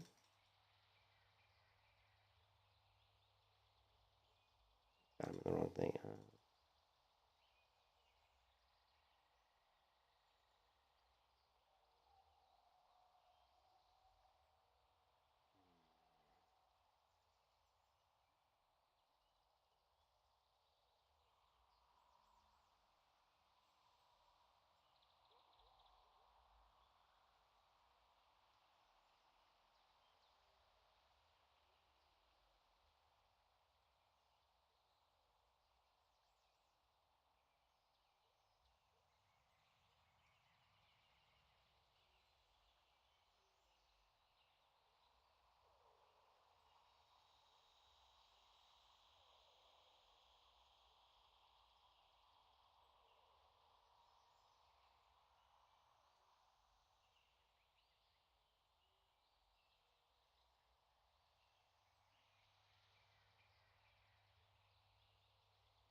I mean, if I was gonna go like a battleground build, like a open world BGs or something, I would go. I would definitely want to go with improved kidney shot because you're going to be kind of like the setup person, like especially if you're doing like a Warsun Gulch. I mean, getting improved kidney shot is going to be nice because once you like go to a 5-point kidney on the flag carrier, it's going to increase the damage they're taking by quite a bit from all sources. So this is kind of it's really you helping kill the flag carrier. So the other thing I like is I do like short sword specialization. I think it's pretty good. I would try to get all dual specialization to increase my damage.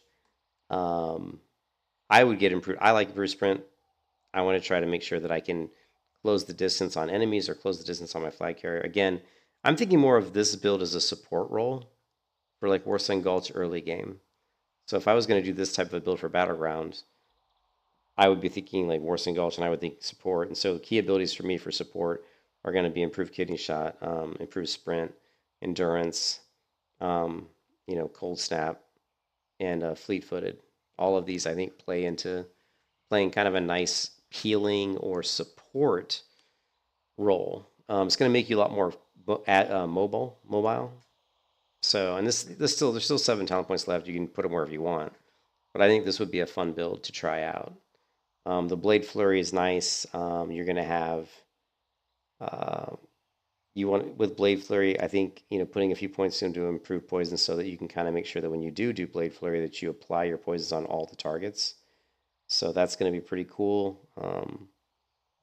I probably would maybe even go into like 5 out of 5 on improved poisons if we really wanted to play off this kind of a support rogue build here. That way, when we go into a group of mobs and what we're trying to do here is we're going to pop Blade Flurry and we're going to have crippling poison on our sword. and we're just trying to basically apply crippling poison to everybody, right? Um, so that's a nice way of, again, playing playing a rogue is kind of like a support rogue. And you still have 4 talent points left. I also think remorseless attacks can be really useful in a battleground because after killing an opponent that uses experience around, it gives you 20% increased critical strike checks. I would go ahead and put 2 out of 2 here. This can be really useful, right?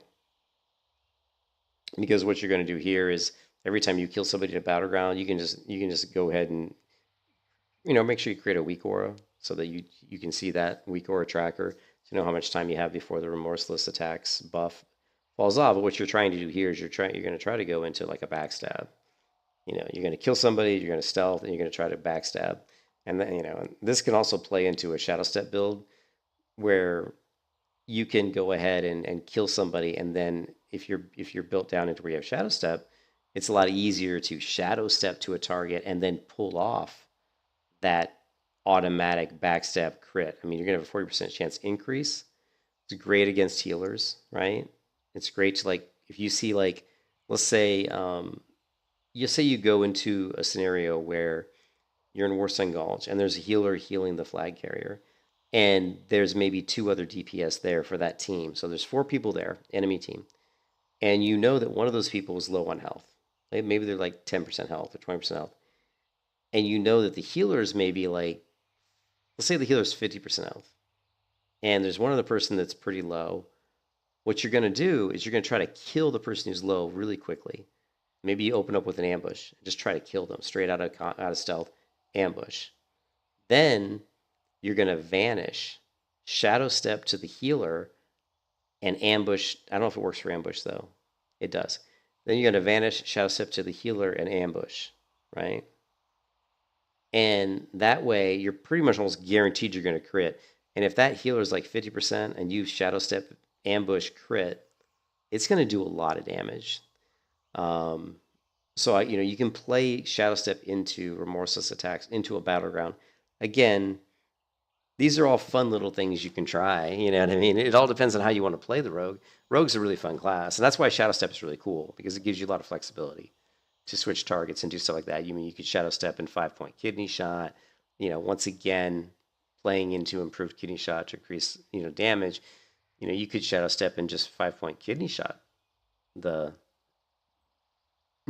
build some combo points up on. One of the things you can do is if you focus the flag carrier, the healer, and you're doing a lot of damage to flag carrier, the healer's going to be focused on healing the flag carrier. So you build up your 5 combo points on the flag carrier, and then you shadow step to the healer, and you 5-point kidney shot him. But you got to call that out. Like, if you're in a group or you're like a pre-made, or you're in a Discord chat or something, you call that out. Say, hey, I'm going to swap to the healer. Because with the improved kidney shot, all sources are going to get 9% additional damage. There's the healer's stuck in a 5-point kidney. Maybe you can really, really quickly swap and take him out quickly. But again, lots of fun stuff to think about. I would never say there's never a right or wrong on these builds. I think it all comes down to how are you going to play the class? What are you looking to do? Like when we talk about like a rogue and we talk about exposed armor, right? And we kind of mentioned that earlier. Where was exposed armor at anyway? I lost it. Here.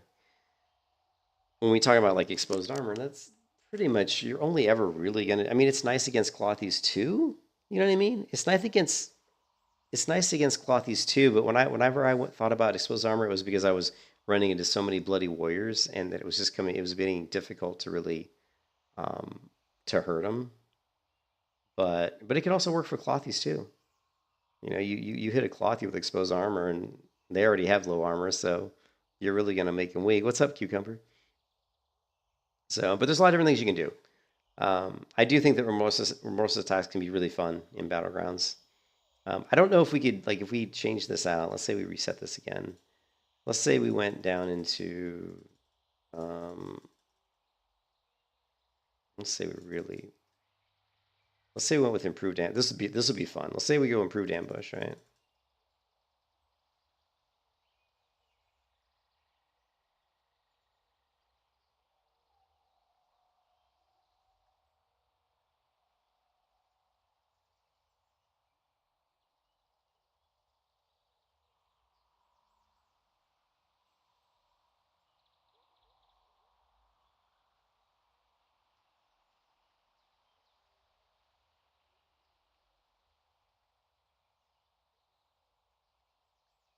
Yeah, so that's not going to work out too well.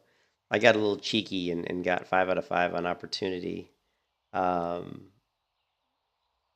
so what I'm doing here is I'm building a build that's going to focus on doing almost guaranteed ambush crits. You know what I mean? Like, here we're putting 5 out of 5 opportunities. It's going to increase our damage of ambush. We're also going to put 3 out of 3 here, which is going to increase our critical strike chance of ambush. Now we got 2 out of 2 on opportunity. So basically, when we have remorseless strikes up, we're pretty much guaranteed we're going to crit with ambush. So this is, again, cheeky build. Probably not a very good build, to be honest. I would say this is probably not a very good build. You might even want to play into backstab, right? The other thing that's nice is if you can get it. Let's see.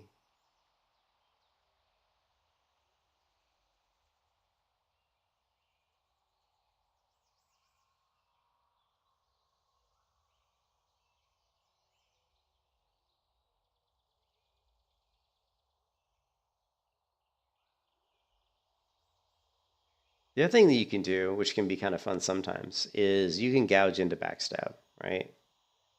Like when you have improved gouge, you can gouge targets. You can move around behind them and backstab them. If you're talent point into opportunity here and you're getting that increased damage with backstab, I don't know. Yeah. So another thing this plays into is again it plays into remorseless attacks. So you're basically going to kill a target. You're going to get your remorseless attacks, but you don't have time to stealth. Let's say you don't have vanish, you have no way to really stealth, but you have improved gouge. So what you're going to do is to use your remorseless attacks. You're going to gouge the target, and then you're just going to move behind him, and you're going to backstab him, right? And with the increased critical chance of backstab by 30 plus the remorseless attacks by 40, you're pretty much guaranteed that's a critical strike. And your and again with the 20% increased damage with opportunity, your backstab is going to hit pretty hard. So this is another little build you can do to kind of play off of remorseless attacks. And none of these builds are great for single target. They're not 1v1 builds. They're not single target damage builds. These are all support builds. These are all just like, if you're in Battlegrounds, you just want to run some sort of like a support rogue. You can, maybe even, I don't know if I'd really say control, but you do have really good, stealth detection and stealth protection and detection. We don't have heightened senses though. We could probably back out of some of this actually and go with, let's see.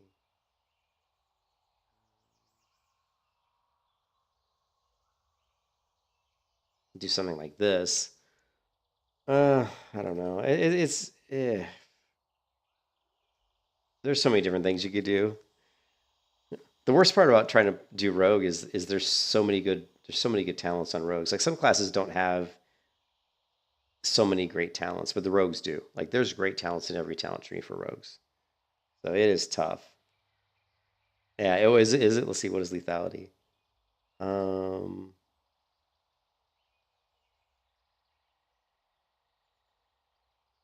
Yeah. Yeah, we definitely would want lethality. You're correct.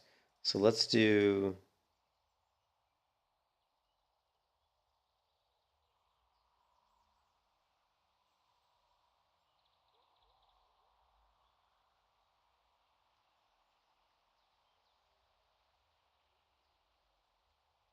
So we could do that. Yeah, you're right. I missed that. You're right. So we would do that. But anyways, again, I don't think this would be a really good build. I don't think this would be a great build. It's kind of cheeky. And we could even take these points out of, But anyways, whatever. I don't know. Rogues, like I said, rogues have so many interesting talents that it's very difficult. There's the cookie cutter builds. You go out here to TBC on Icy Veins, and you're going to get all kinds of rogue builds, subtlety guides. Let's see what else. What are the rogue PvP ones do we have? There should be.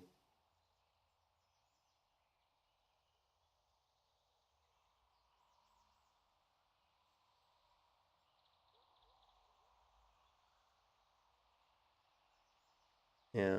I would say though, if you haven't played Rogue, I'm like for me, since I haven't played Rogue in a while, in a while in PvP, like in TBC, I would actually go through and read this stuff. Read these tips on Icy Veins, playing other rogues, playing against healers. Some of these things might spark some memories of things that I used to know that I just have forgotten. So I definitely would go through and read some of that stuff. And you can go to other, go to Wowhead. Find any article. If you really want to be good in PvP in Project Epoch, definitely take the time to go through as many guides as you can. Go to YouTube, pull up as many videos on Rogue, how to play Rogue in TBC Classic or just TBC, and try to. A lot of the stuff's going to be conflicting. Some of it's going to overlap, and then you have to look at that information and then look at how you want to play. It really comes down to how do you want to play, because you want to make it. It should be the most important thing for you. Should be coming up with a build that plays into your play style. Like I play certain classes a lot different than most people. That's why I'll play like a protection paladin PvP, for example, or I'll play like a survival hunter as opposed to a marksman hunter, just because the way I approach the hunter class is different. And it also it's more fun for me to play it in that way. So, but yeah, we're still we're still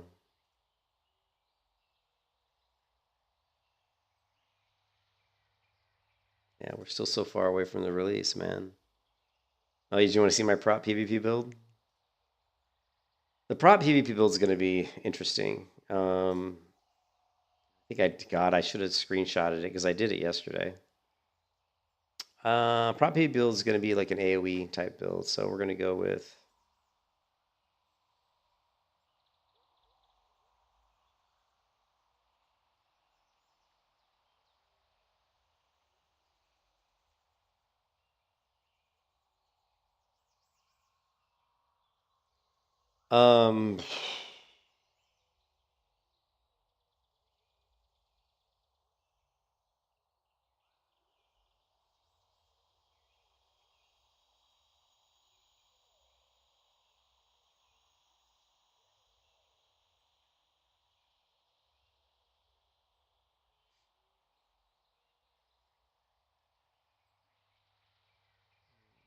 I'm trying to remember how I did it yesterday.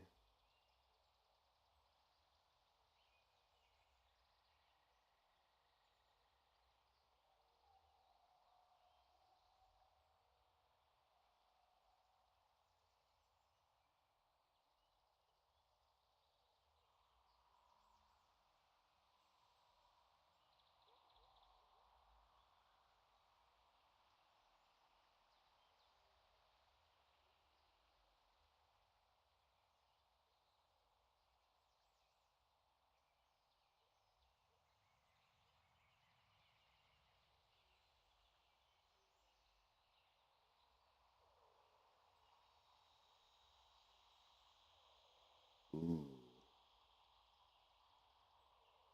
Yeah, I hadn't really done the prop PvP build. What I did when I was looking at the protection paladin yesterday was I was looking at my leveling build. But for a prop PvP build, I think we definitely probably there's two ways to approach it, right? There's like what I like to call, and I talked about this yesterday. Like if you go to my channel, right? And you pull up, let's go.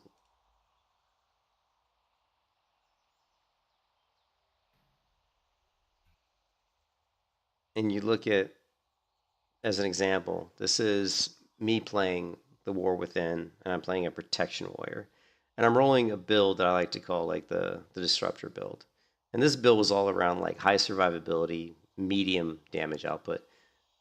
But the way I like to play, the way I look at a Protection Paladin in Project Epoch is I want to be able to do something like what this character could do, which is basically have a high degree of survivability to be like a frontline participant in combat that has some utility. Like the Paladin's got Hand of Freedom, Hand of Protection, some off healing, right? Some stuns. Maybe you got like Hammer of Justice.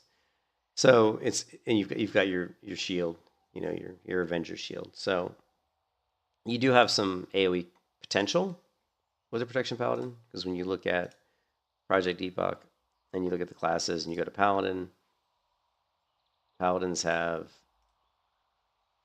a new seal called Seal of Dedication, which allows you to not seal. Is it Seal of Dedication? My brain's broken. Yeah. Yeah, so Seal of Dedication hits multiple targets. And they changed paladins so that like holy power, like Crusader Strike now does holy power damage. So you're really going to be wanting to push spell power on no matter what version of paladin you're going to play. You're going to be trying to push spell power or holy power. And then you also have interesting. So if I'm going to be playing a human, so I'm going to have Seal of Vengeance. So I'm not really going to be looking at.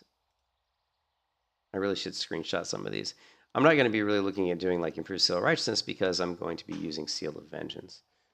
Later on down the road, when I hit level 60, I may look at going into the opening up the racial for some of the other ones, which would be the Seal of the Mountain.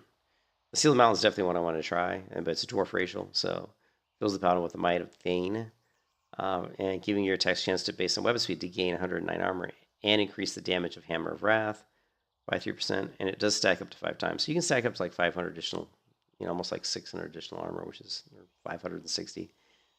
Not bad. So interesting. I'm not sure how good that's going to be. And then there were some other things I saw. But yeah, so basically what I was trying to say is like, I would want to build it something like this. You take a look at this battleground match where I'm playing a protection warrior. You're going to see I'm at the spawn location in Warsun Gulch, and everybody on my team is respawning. The other team capped the flag and were kicking my team's ass, so they were spawn camping my camp right here. My team had basically, because they're typical WoW players, they'd already given up. They're just sitting there, didn't know what to do. They needed to get a new pair of panties or something. I decided to take matters into my own hand and try to draw the enemy team away from my spawn here so that my team could res, change their panties, grow a new sack of balls, and figure out that they need to come out and do something. And that's what happened. So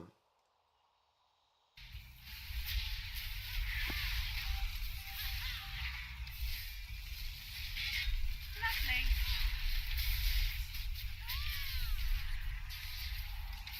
You can kiss your ass goodbye.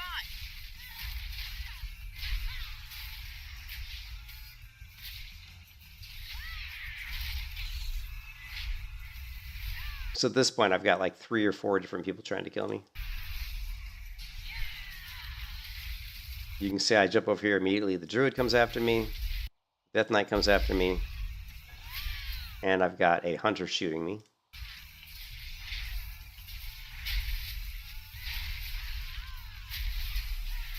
You can kiss your ass goodbye.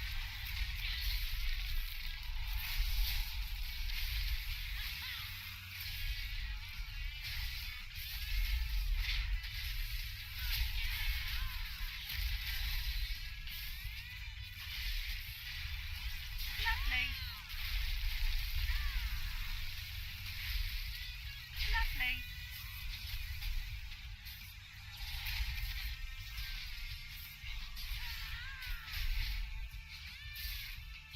Lovely.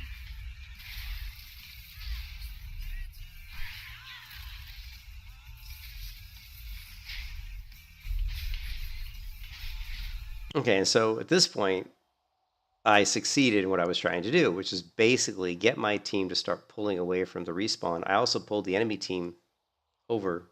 They spent so much time trying to kill me that my team, came back out and started to actually do something. Right? So I take out the hunter, whoever it was. Now you can see my team's actually has come out from behind our base, and they're actually starting to do something. And now the enemy team is getting decimated. All that time, I was basically pulling the enemy team away from our spawn and letting them try to kill me, and then allowing my team to kind of regroup, spawn, heal up, buff, whatever. And then when my team finally decided, hey, we should help out, all of a sudden it became easy and we started decimating the other team, right? That's what I'm talking about, bitches. That's what I'm talking about. Come on, yeah, run, baby, run.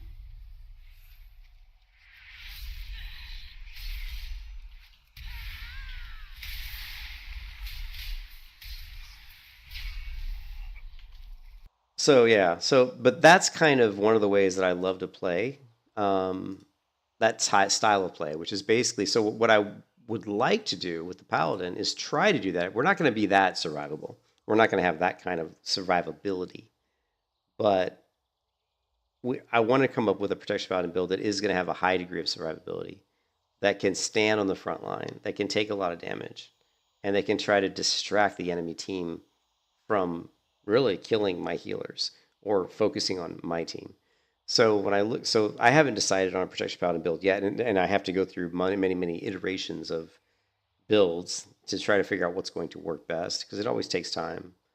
You know what I mean? And also a lot of it depends on the gear, because there's so many new pieces of gear that have been created for Project Epoch that it's quite possible that there's going to be some really excellent pieces of gear that could make certain builds for the protection paladin work way better than they would have without those pieces of gear.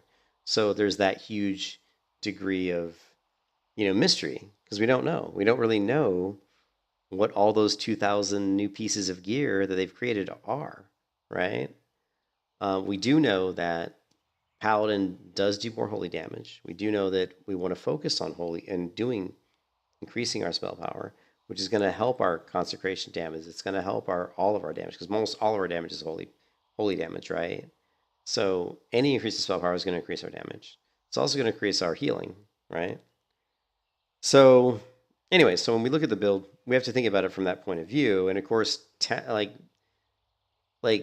probably profession-wise, I would go probably tailoring mining, I'm thinking. Or I would go alchemy mining. So I'm going to go mining because I want the 5% increased health. I would go either tailoring for the spell threads, right? To increase my spell power. Or I would go alchemy and have to have my hunter be the herbalist, right? To give me all the herbs I need for my alchemy. To get obviously the potion benefits. But I'm kind of leaning towards, I don't know, it would be kind of nice to go for tailoring, because we could do tailoring and get the spell threads for my leg, for my pants, and for my cloak, which would give us that extra spell power. So I have to go look at the actual potions that are going to be available, and see which ones would be better, see which one would be better. But for build-wise, I think definitely if we're looking at like a battleground where the paladin needs to be some sort of a disruptor, meaning I can kind of get in there and like maybe stun some people, maybe throw in some, hands of freedom on the flag carrier, on my own flag carrier to help out, throw in some hands of protection on my healers to protect them from damage, and then do some off healing as well. More spell power is going to make my off healing stronger. Then we want to have a high degree of survivability. How are we going to do that? How are we going to have a high degree of survivability? Well, I think spell warding is probably going to be almost mandatory, because the weakness of any protection paladin is really spell damage. So I think spell warding is pretty much going to be mandatory. I think if we want to focus on any kind of damage that we could do, then we might want to go with Improved Seal of the Crusader, just because that's going to increase our crit chance against a target that's judged by Crusader by 3%, which is, 3% crit's is nothing to shake a stick at. We also could push our last 5 points here if we wanted to into Conviction. So right there, we're going to have 8% increased crit against a target. But I really don't think that's probably the way to go. I think that's probably a bad idea. I think we should pull out of that. And I think what we should do is go into Flexion. And then I don't know, movement speed might be useful, but I don't typically go into movement speed, although it can be useful. Let's take a look what other things we can do.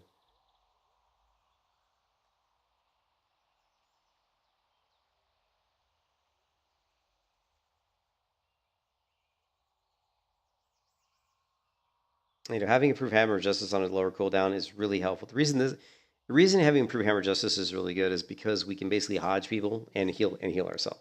So let's say there's two people trying to kill me, and they're doing a lot of damage, and I can't heal through their damage because of the pushback. If I hodge one of them, I might be able to heal, especially if I fake cast, right? If I fake cast the interrupt, let's say I hodge, it's hard. It's gonna be harder to fake cast two people's interrupts. So if I hodge one, fake cast the heal to blow the rogue's kick, or or somebody's attempt to interrupt my heal, and then get off that heal. So that's where the hodge can help out quite a bit. It can also help out just because it's good for healing our flag carrier or healing people off of our healer. So we could put that last point into improved hammer of justice. So this would be this could be like our PvP build, but I still have to look. I mean, there's so many talents here, But I think if you were trying to build a protection paladin that actually had some degree of survivability, this one's gonna be it. But the concern is, does this build give us enough support? Do we have enough talents here that are actually going to make us useful? I mean, are we even going to be useful in a battleground with this build? Or are we just going to be standing there being like, oh, I'm kind of hard to kill, but everybody's just going to ignore me, and I'm, might as well go sit in the corner because I'm not really helping. That's really the worry with this build, I think, is that it may not be very useful. I mean, can we put any damage out? And the other thing that's interesting too is, are there going to be glyphs? Do we have glyphs in Project Epoch? Right? Go to. I don't think we do we?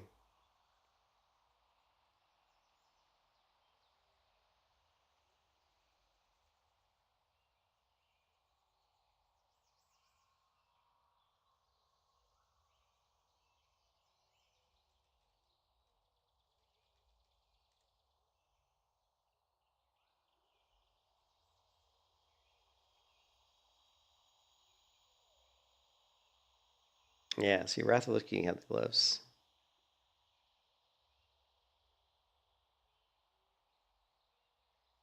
Yeah, so no glyphs, right? It's too bad because if we had glyphs, that would give us a little bit more flexibility. Yeah, but let me reset these trees. The other thing we could do is.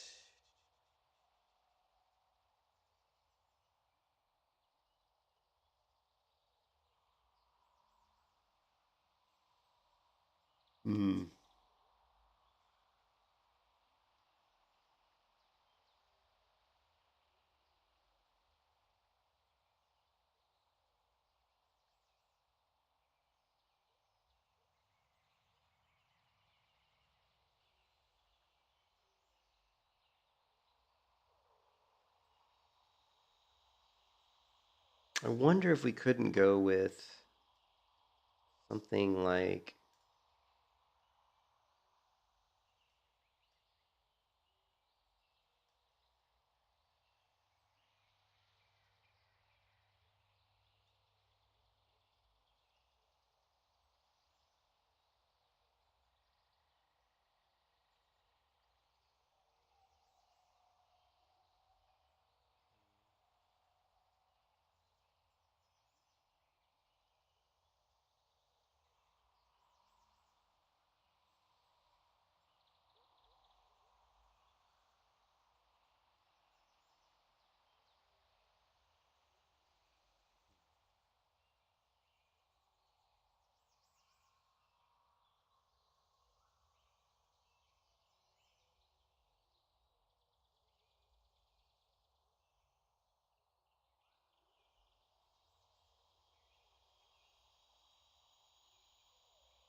We could go more into holy just for survivability purposes. I mean, this is going to give us.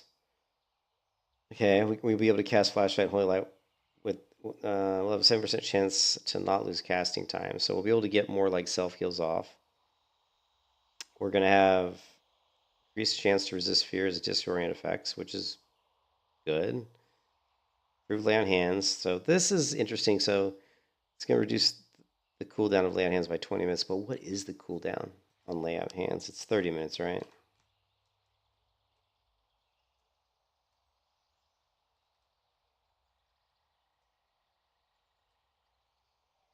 Which is still like entirely too long, in my opinion.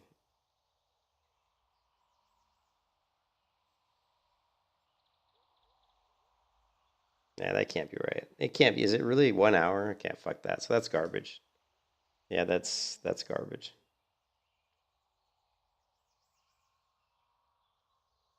Yeah, this is garbage.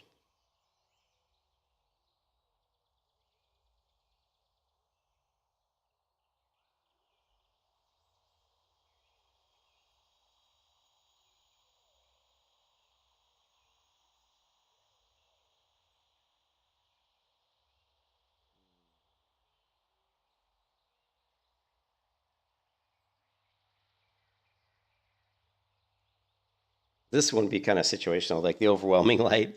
Like you could, this could be like a fun spell. Like if you're in a big group, right? Again, trying to play like a support role. If you're like in a big group and you see that like somebody in the group is like a lot of people in the group are like low, like at 50% health, but there's one person that's like maybe 80% health. You could just cast like a big a holy light spell on them, and if it crits, it's going to top them off. It's going to heal like a bunch of people nearby. So be a fun spell just to play around with. This build gives us a little bit more survivability just simply because we can cast spells in people's faces because we can resist pushback. Gives us a little bit more mana pool. Also increases the amount of healed by my flash of light and holy light. So it makes our healing stronger, more reliable. And we still have our kind of defensive abilities, but we miss out on our judgment and our deflection. Yeah, we don't. Yeah, we don't have like wasn't really until Wrath of the Lich King until Protection Paladin really became like pretty good. Actually, Protection Paladin and Wrath is really good. So I think this still is going to suck. To be honest, I don't see any protection build that's going to be really good for PvP. Just looking at these talents. I don't know. I mean, we're missing out on. So this is really not a damaging build. Like we don't even have like one-handed weapon specialization. So this builds more around like support. Yeah, it's just I don't think we can really build. I don't think if we wanted to build a protection paladin for PvP I don't think we could build it for damage. I don't think that was really would work. I think we would have to somehow build it to be like a support player, like a support class, you know. So I think you'd have to really look at, how can I build this character where they can be most useful to my group. That's kind of what I was doing with the survival hunters. I was doing a lot of like roots and CCs and basically harassing and slowing down the enemy and doing stuff like that and having a high degree of survivability.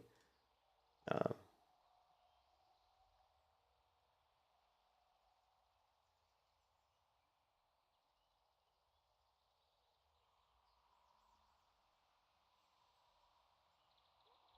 what if we?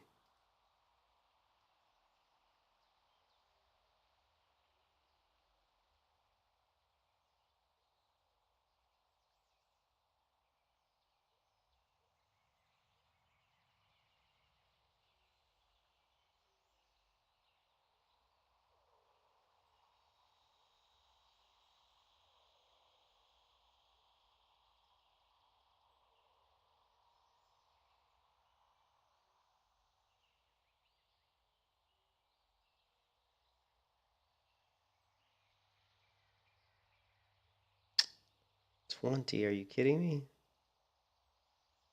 Ugh.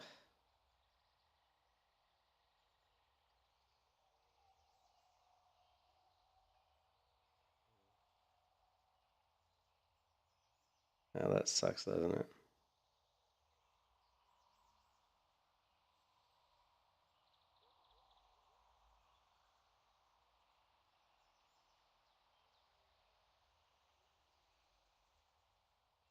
Yeah, I don't know. Let's do.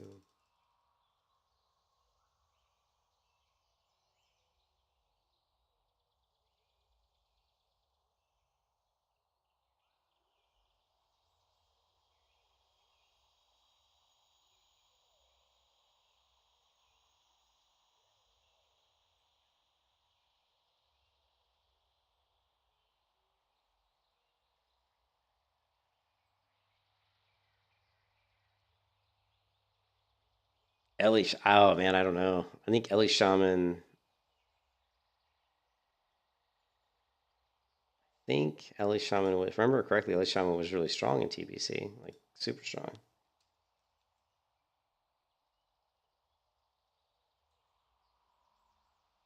Shaman is not a class that I play a lot, so I'm not the best person to ask on that one.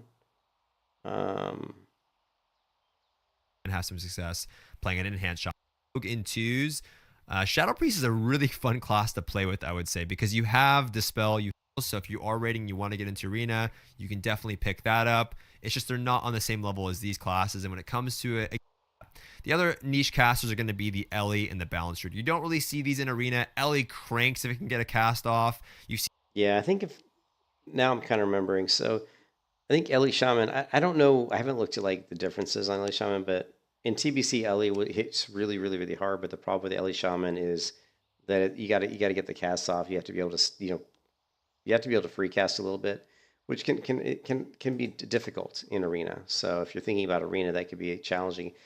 They're going to probably be a lot better in Battlegrounds. But the other thing is, what changes are there to Ellie Shamans? And like I said, I haven't really looked at them.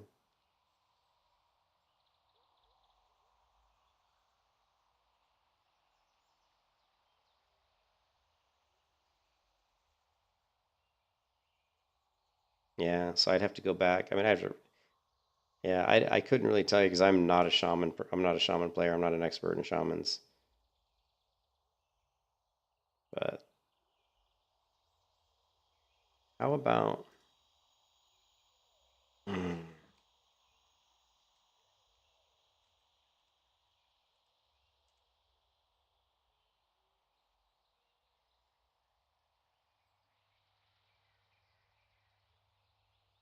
Hello and welcome in. It's time for another Epoch class update.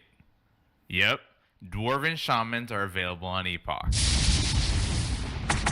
Yeah, I actually was watching. I mean, yeah, I just don't know shamans that well, so but I know Muzzy here has done. I think some of the videos I've watched by Muzzy here have actually been fairly decent. So let's take a look and see what Muzzy has to say. How are ya? The Wildhammer clan of the Hinterlands have been busy teaching shamanic practices to the dwarves of Coldridge Valley. There, Dwarven Shamans will have new class quests that fit seamlessly into the vanilla world. Okay, sorry for that small interruption. Advantage of its mana restoring, meaning you could take shield is now attainable at level 28, meaning you could take full advantage of its mana restoring boons way earlier. Next, another boost to early caster leveling, especially when solo. The talent Earth Grasp has been brought down the tree and changed to reduce how much spell kickback you will receive whenever you have an Earth Totem down. Likewise, your talents that reduce cast time are also brought down earlier. Wait, what's that on the tooltip? Molten Blast? Yep, that's a new spell. Epoch essentially grants you a spammable fire spell here that benefits from most but not all of the talents that impact Lightning Bolt. We'll talk more about why this ability is important when we get to the spec discussions. Like many other party buffs on Epoch, totems have become raid-wide. This is of course a change that will simplify raid group composition, but this could result in bringing a little less shaman to the raid, compared to vanilla and TBC. Although, that conversation has a lot more nuance that needs to be considered. The addition of totem calls allows you to drop a preset combination of all 4 totem types. Unlike future versions of this ability, on yeah, but I would say Cucumber. I would say go ahead and watch Muzzy's video here. I'm getting tired, so I think I need to get to bed. But I would go ahead and say watch that video and see what he has to say, and just do some more research. Also, take a look at the Epoch channels for the classes. I haven't gone and read a lot of stuff on these channels, but I think probably some pretty good discussion going on here. But I don't like to comment on Shaman just because I have not played Shaman a lot. I've played Protection Paladin thousands and thousands of hours in vanilla. So when I look at, and same thing with Hunters, I've played Hunters a lot. So when I look at Paladins, I have a very good idea kind of what they're capable of. And when I look at the Protection Paladin in Epoch, I'm a little concerned. I'm not going to lie. I'm a little bit concerned about where I can make them work. I'm worried. I'm not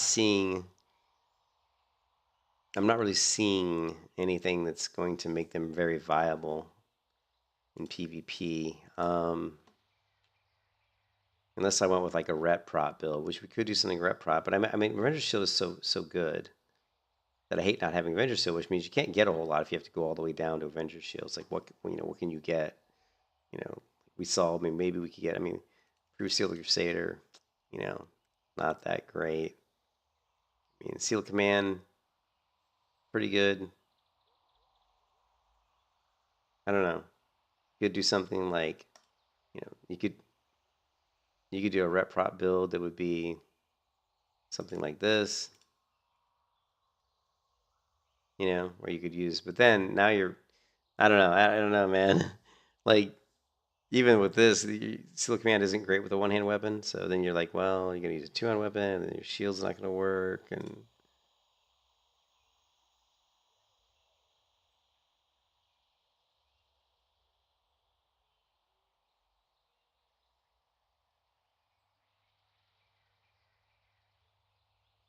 Ooh, yeah, we definitely need Stoicism. Forgot about Stoicism. Because we want that 10% resistance to stun effects. Also, it's going to make it so that our Hammer of Justice is going to be harder to dispel.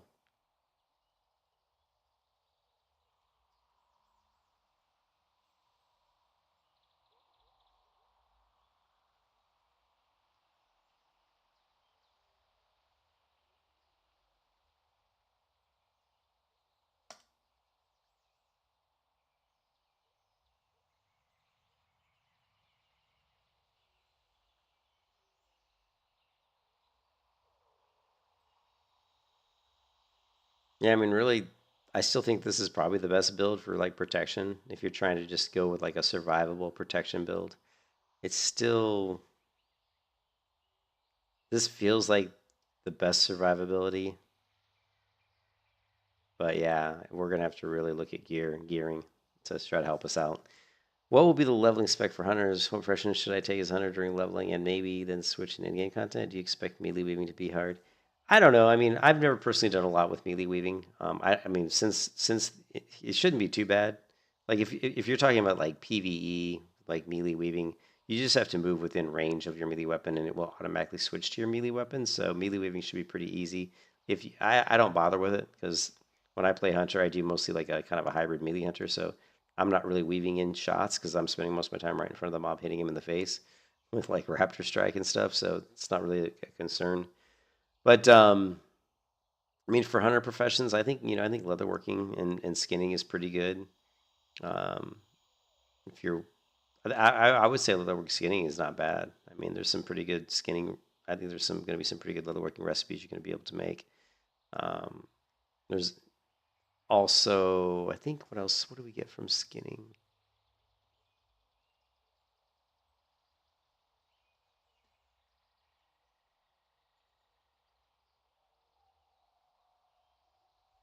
Okay, we do get you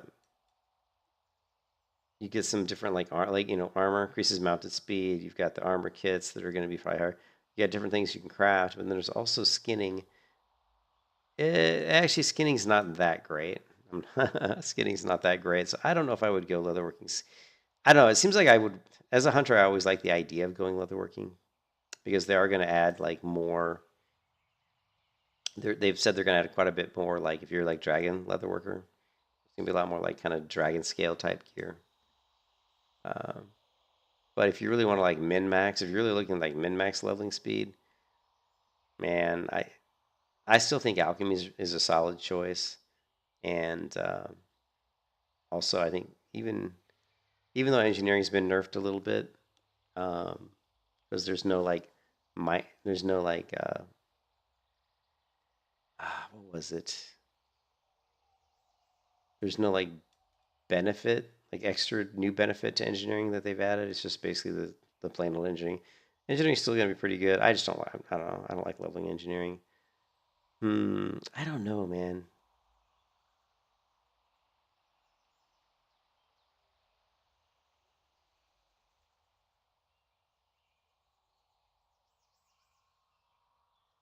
You could go tailoring.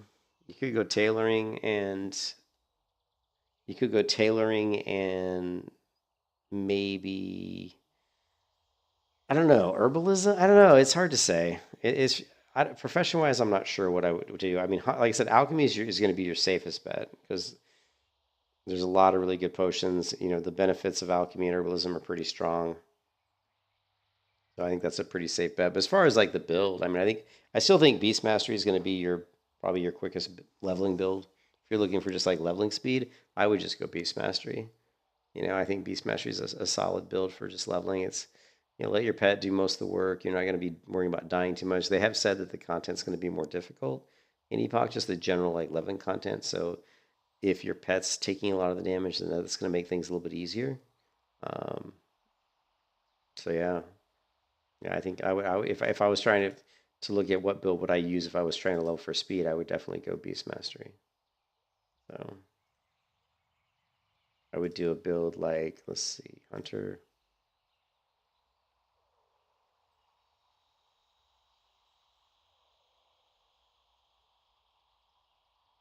If I was going for speed, I would go with pathfinding too.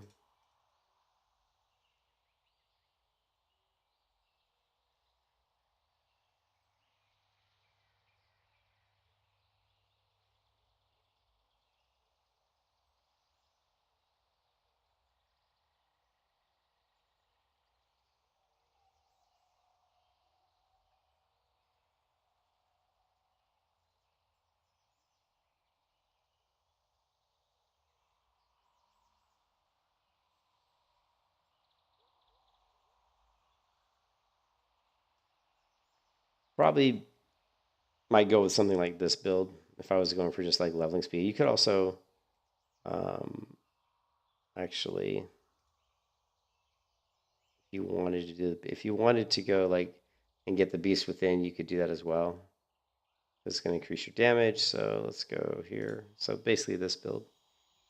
If you're looking for like, I mean, I think for like a BM build, just for like PvE BM leveling, I think this is pretty good for leveling speed. And I think that would be like a really solid build.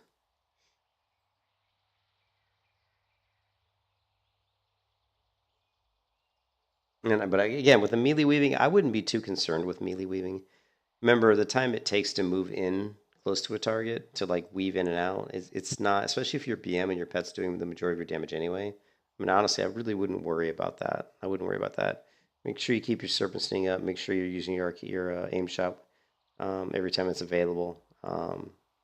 You know, just make sure you're managing your cooldowns correctly. You know, don't pop Beast to your Wrath if you're not going to get the full use out of it. You know, make sure you're using aim shot when it's available. You know, make sure that if you do, I still think alchemies would probably be the best way to go. There's quite a few pop potions out there that can help increase your crit and you know, and attack power.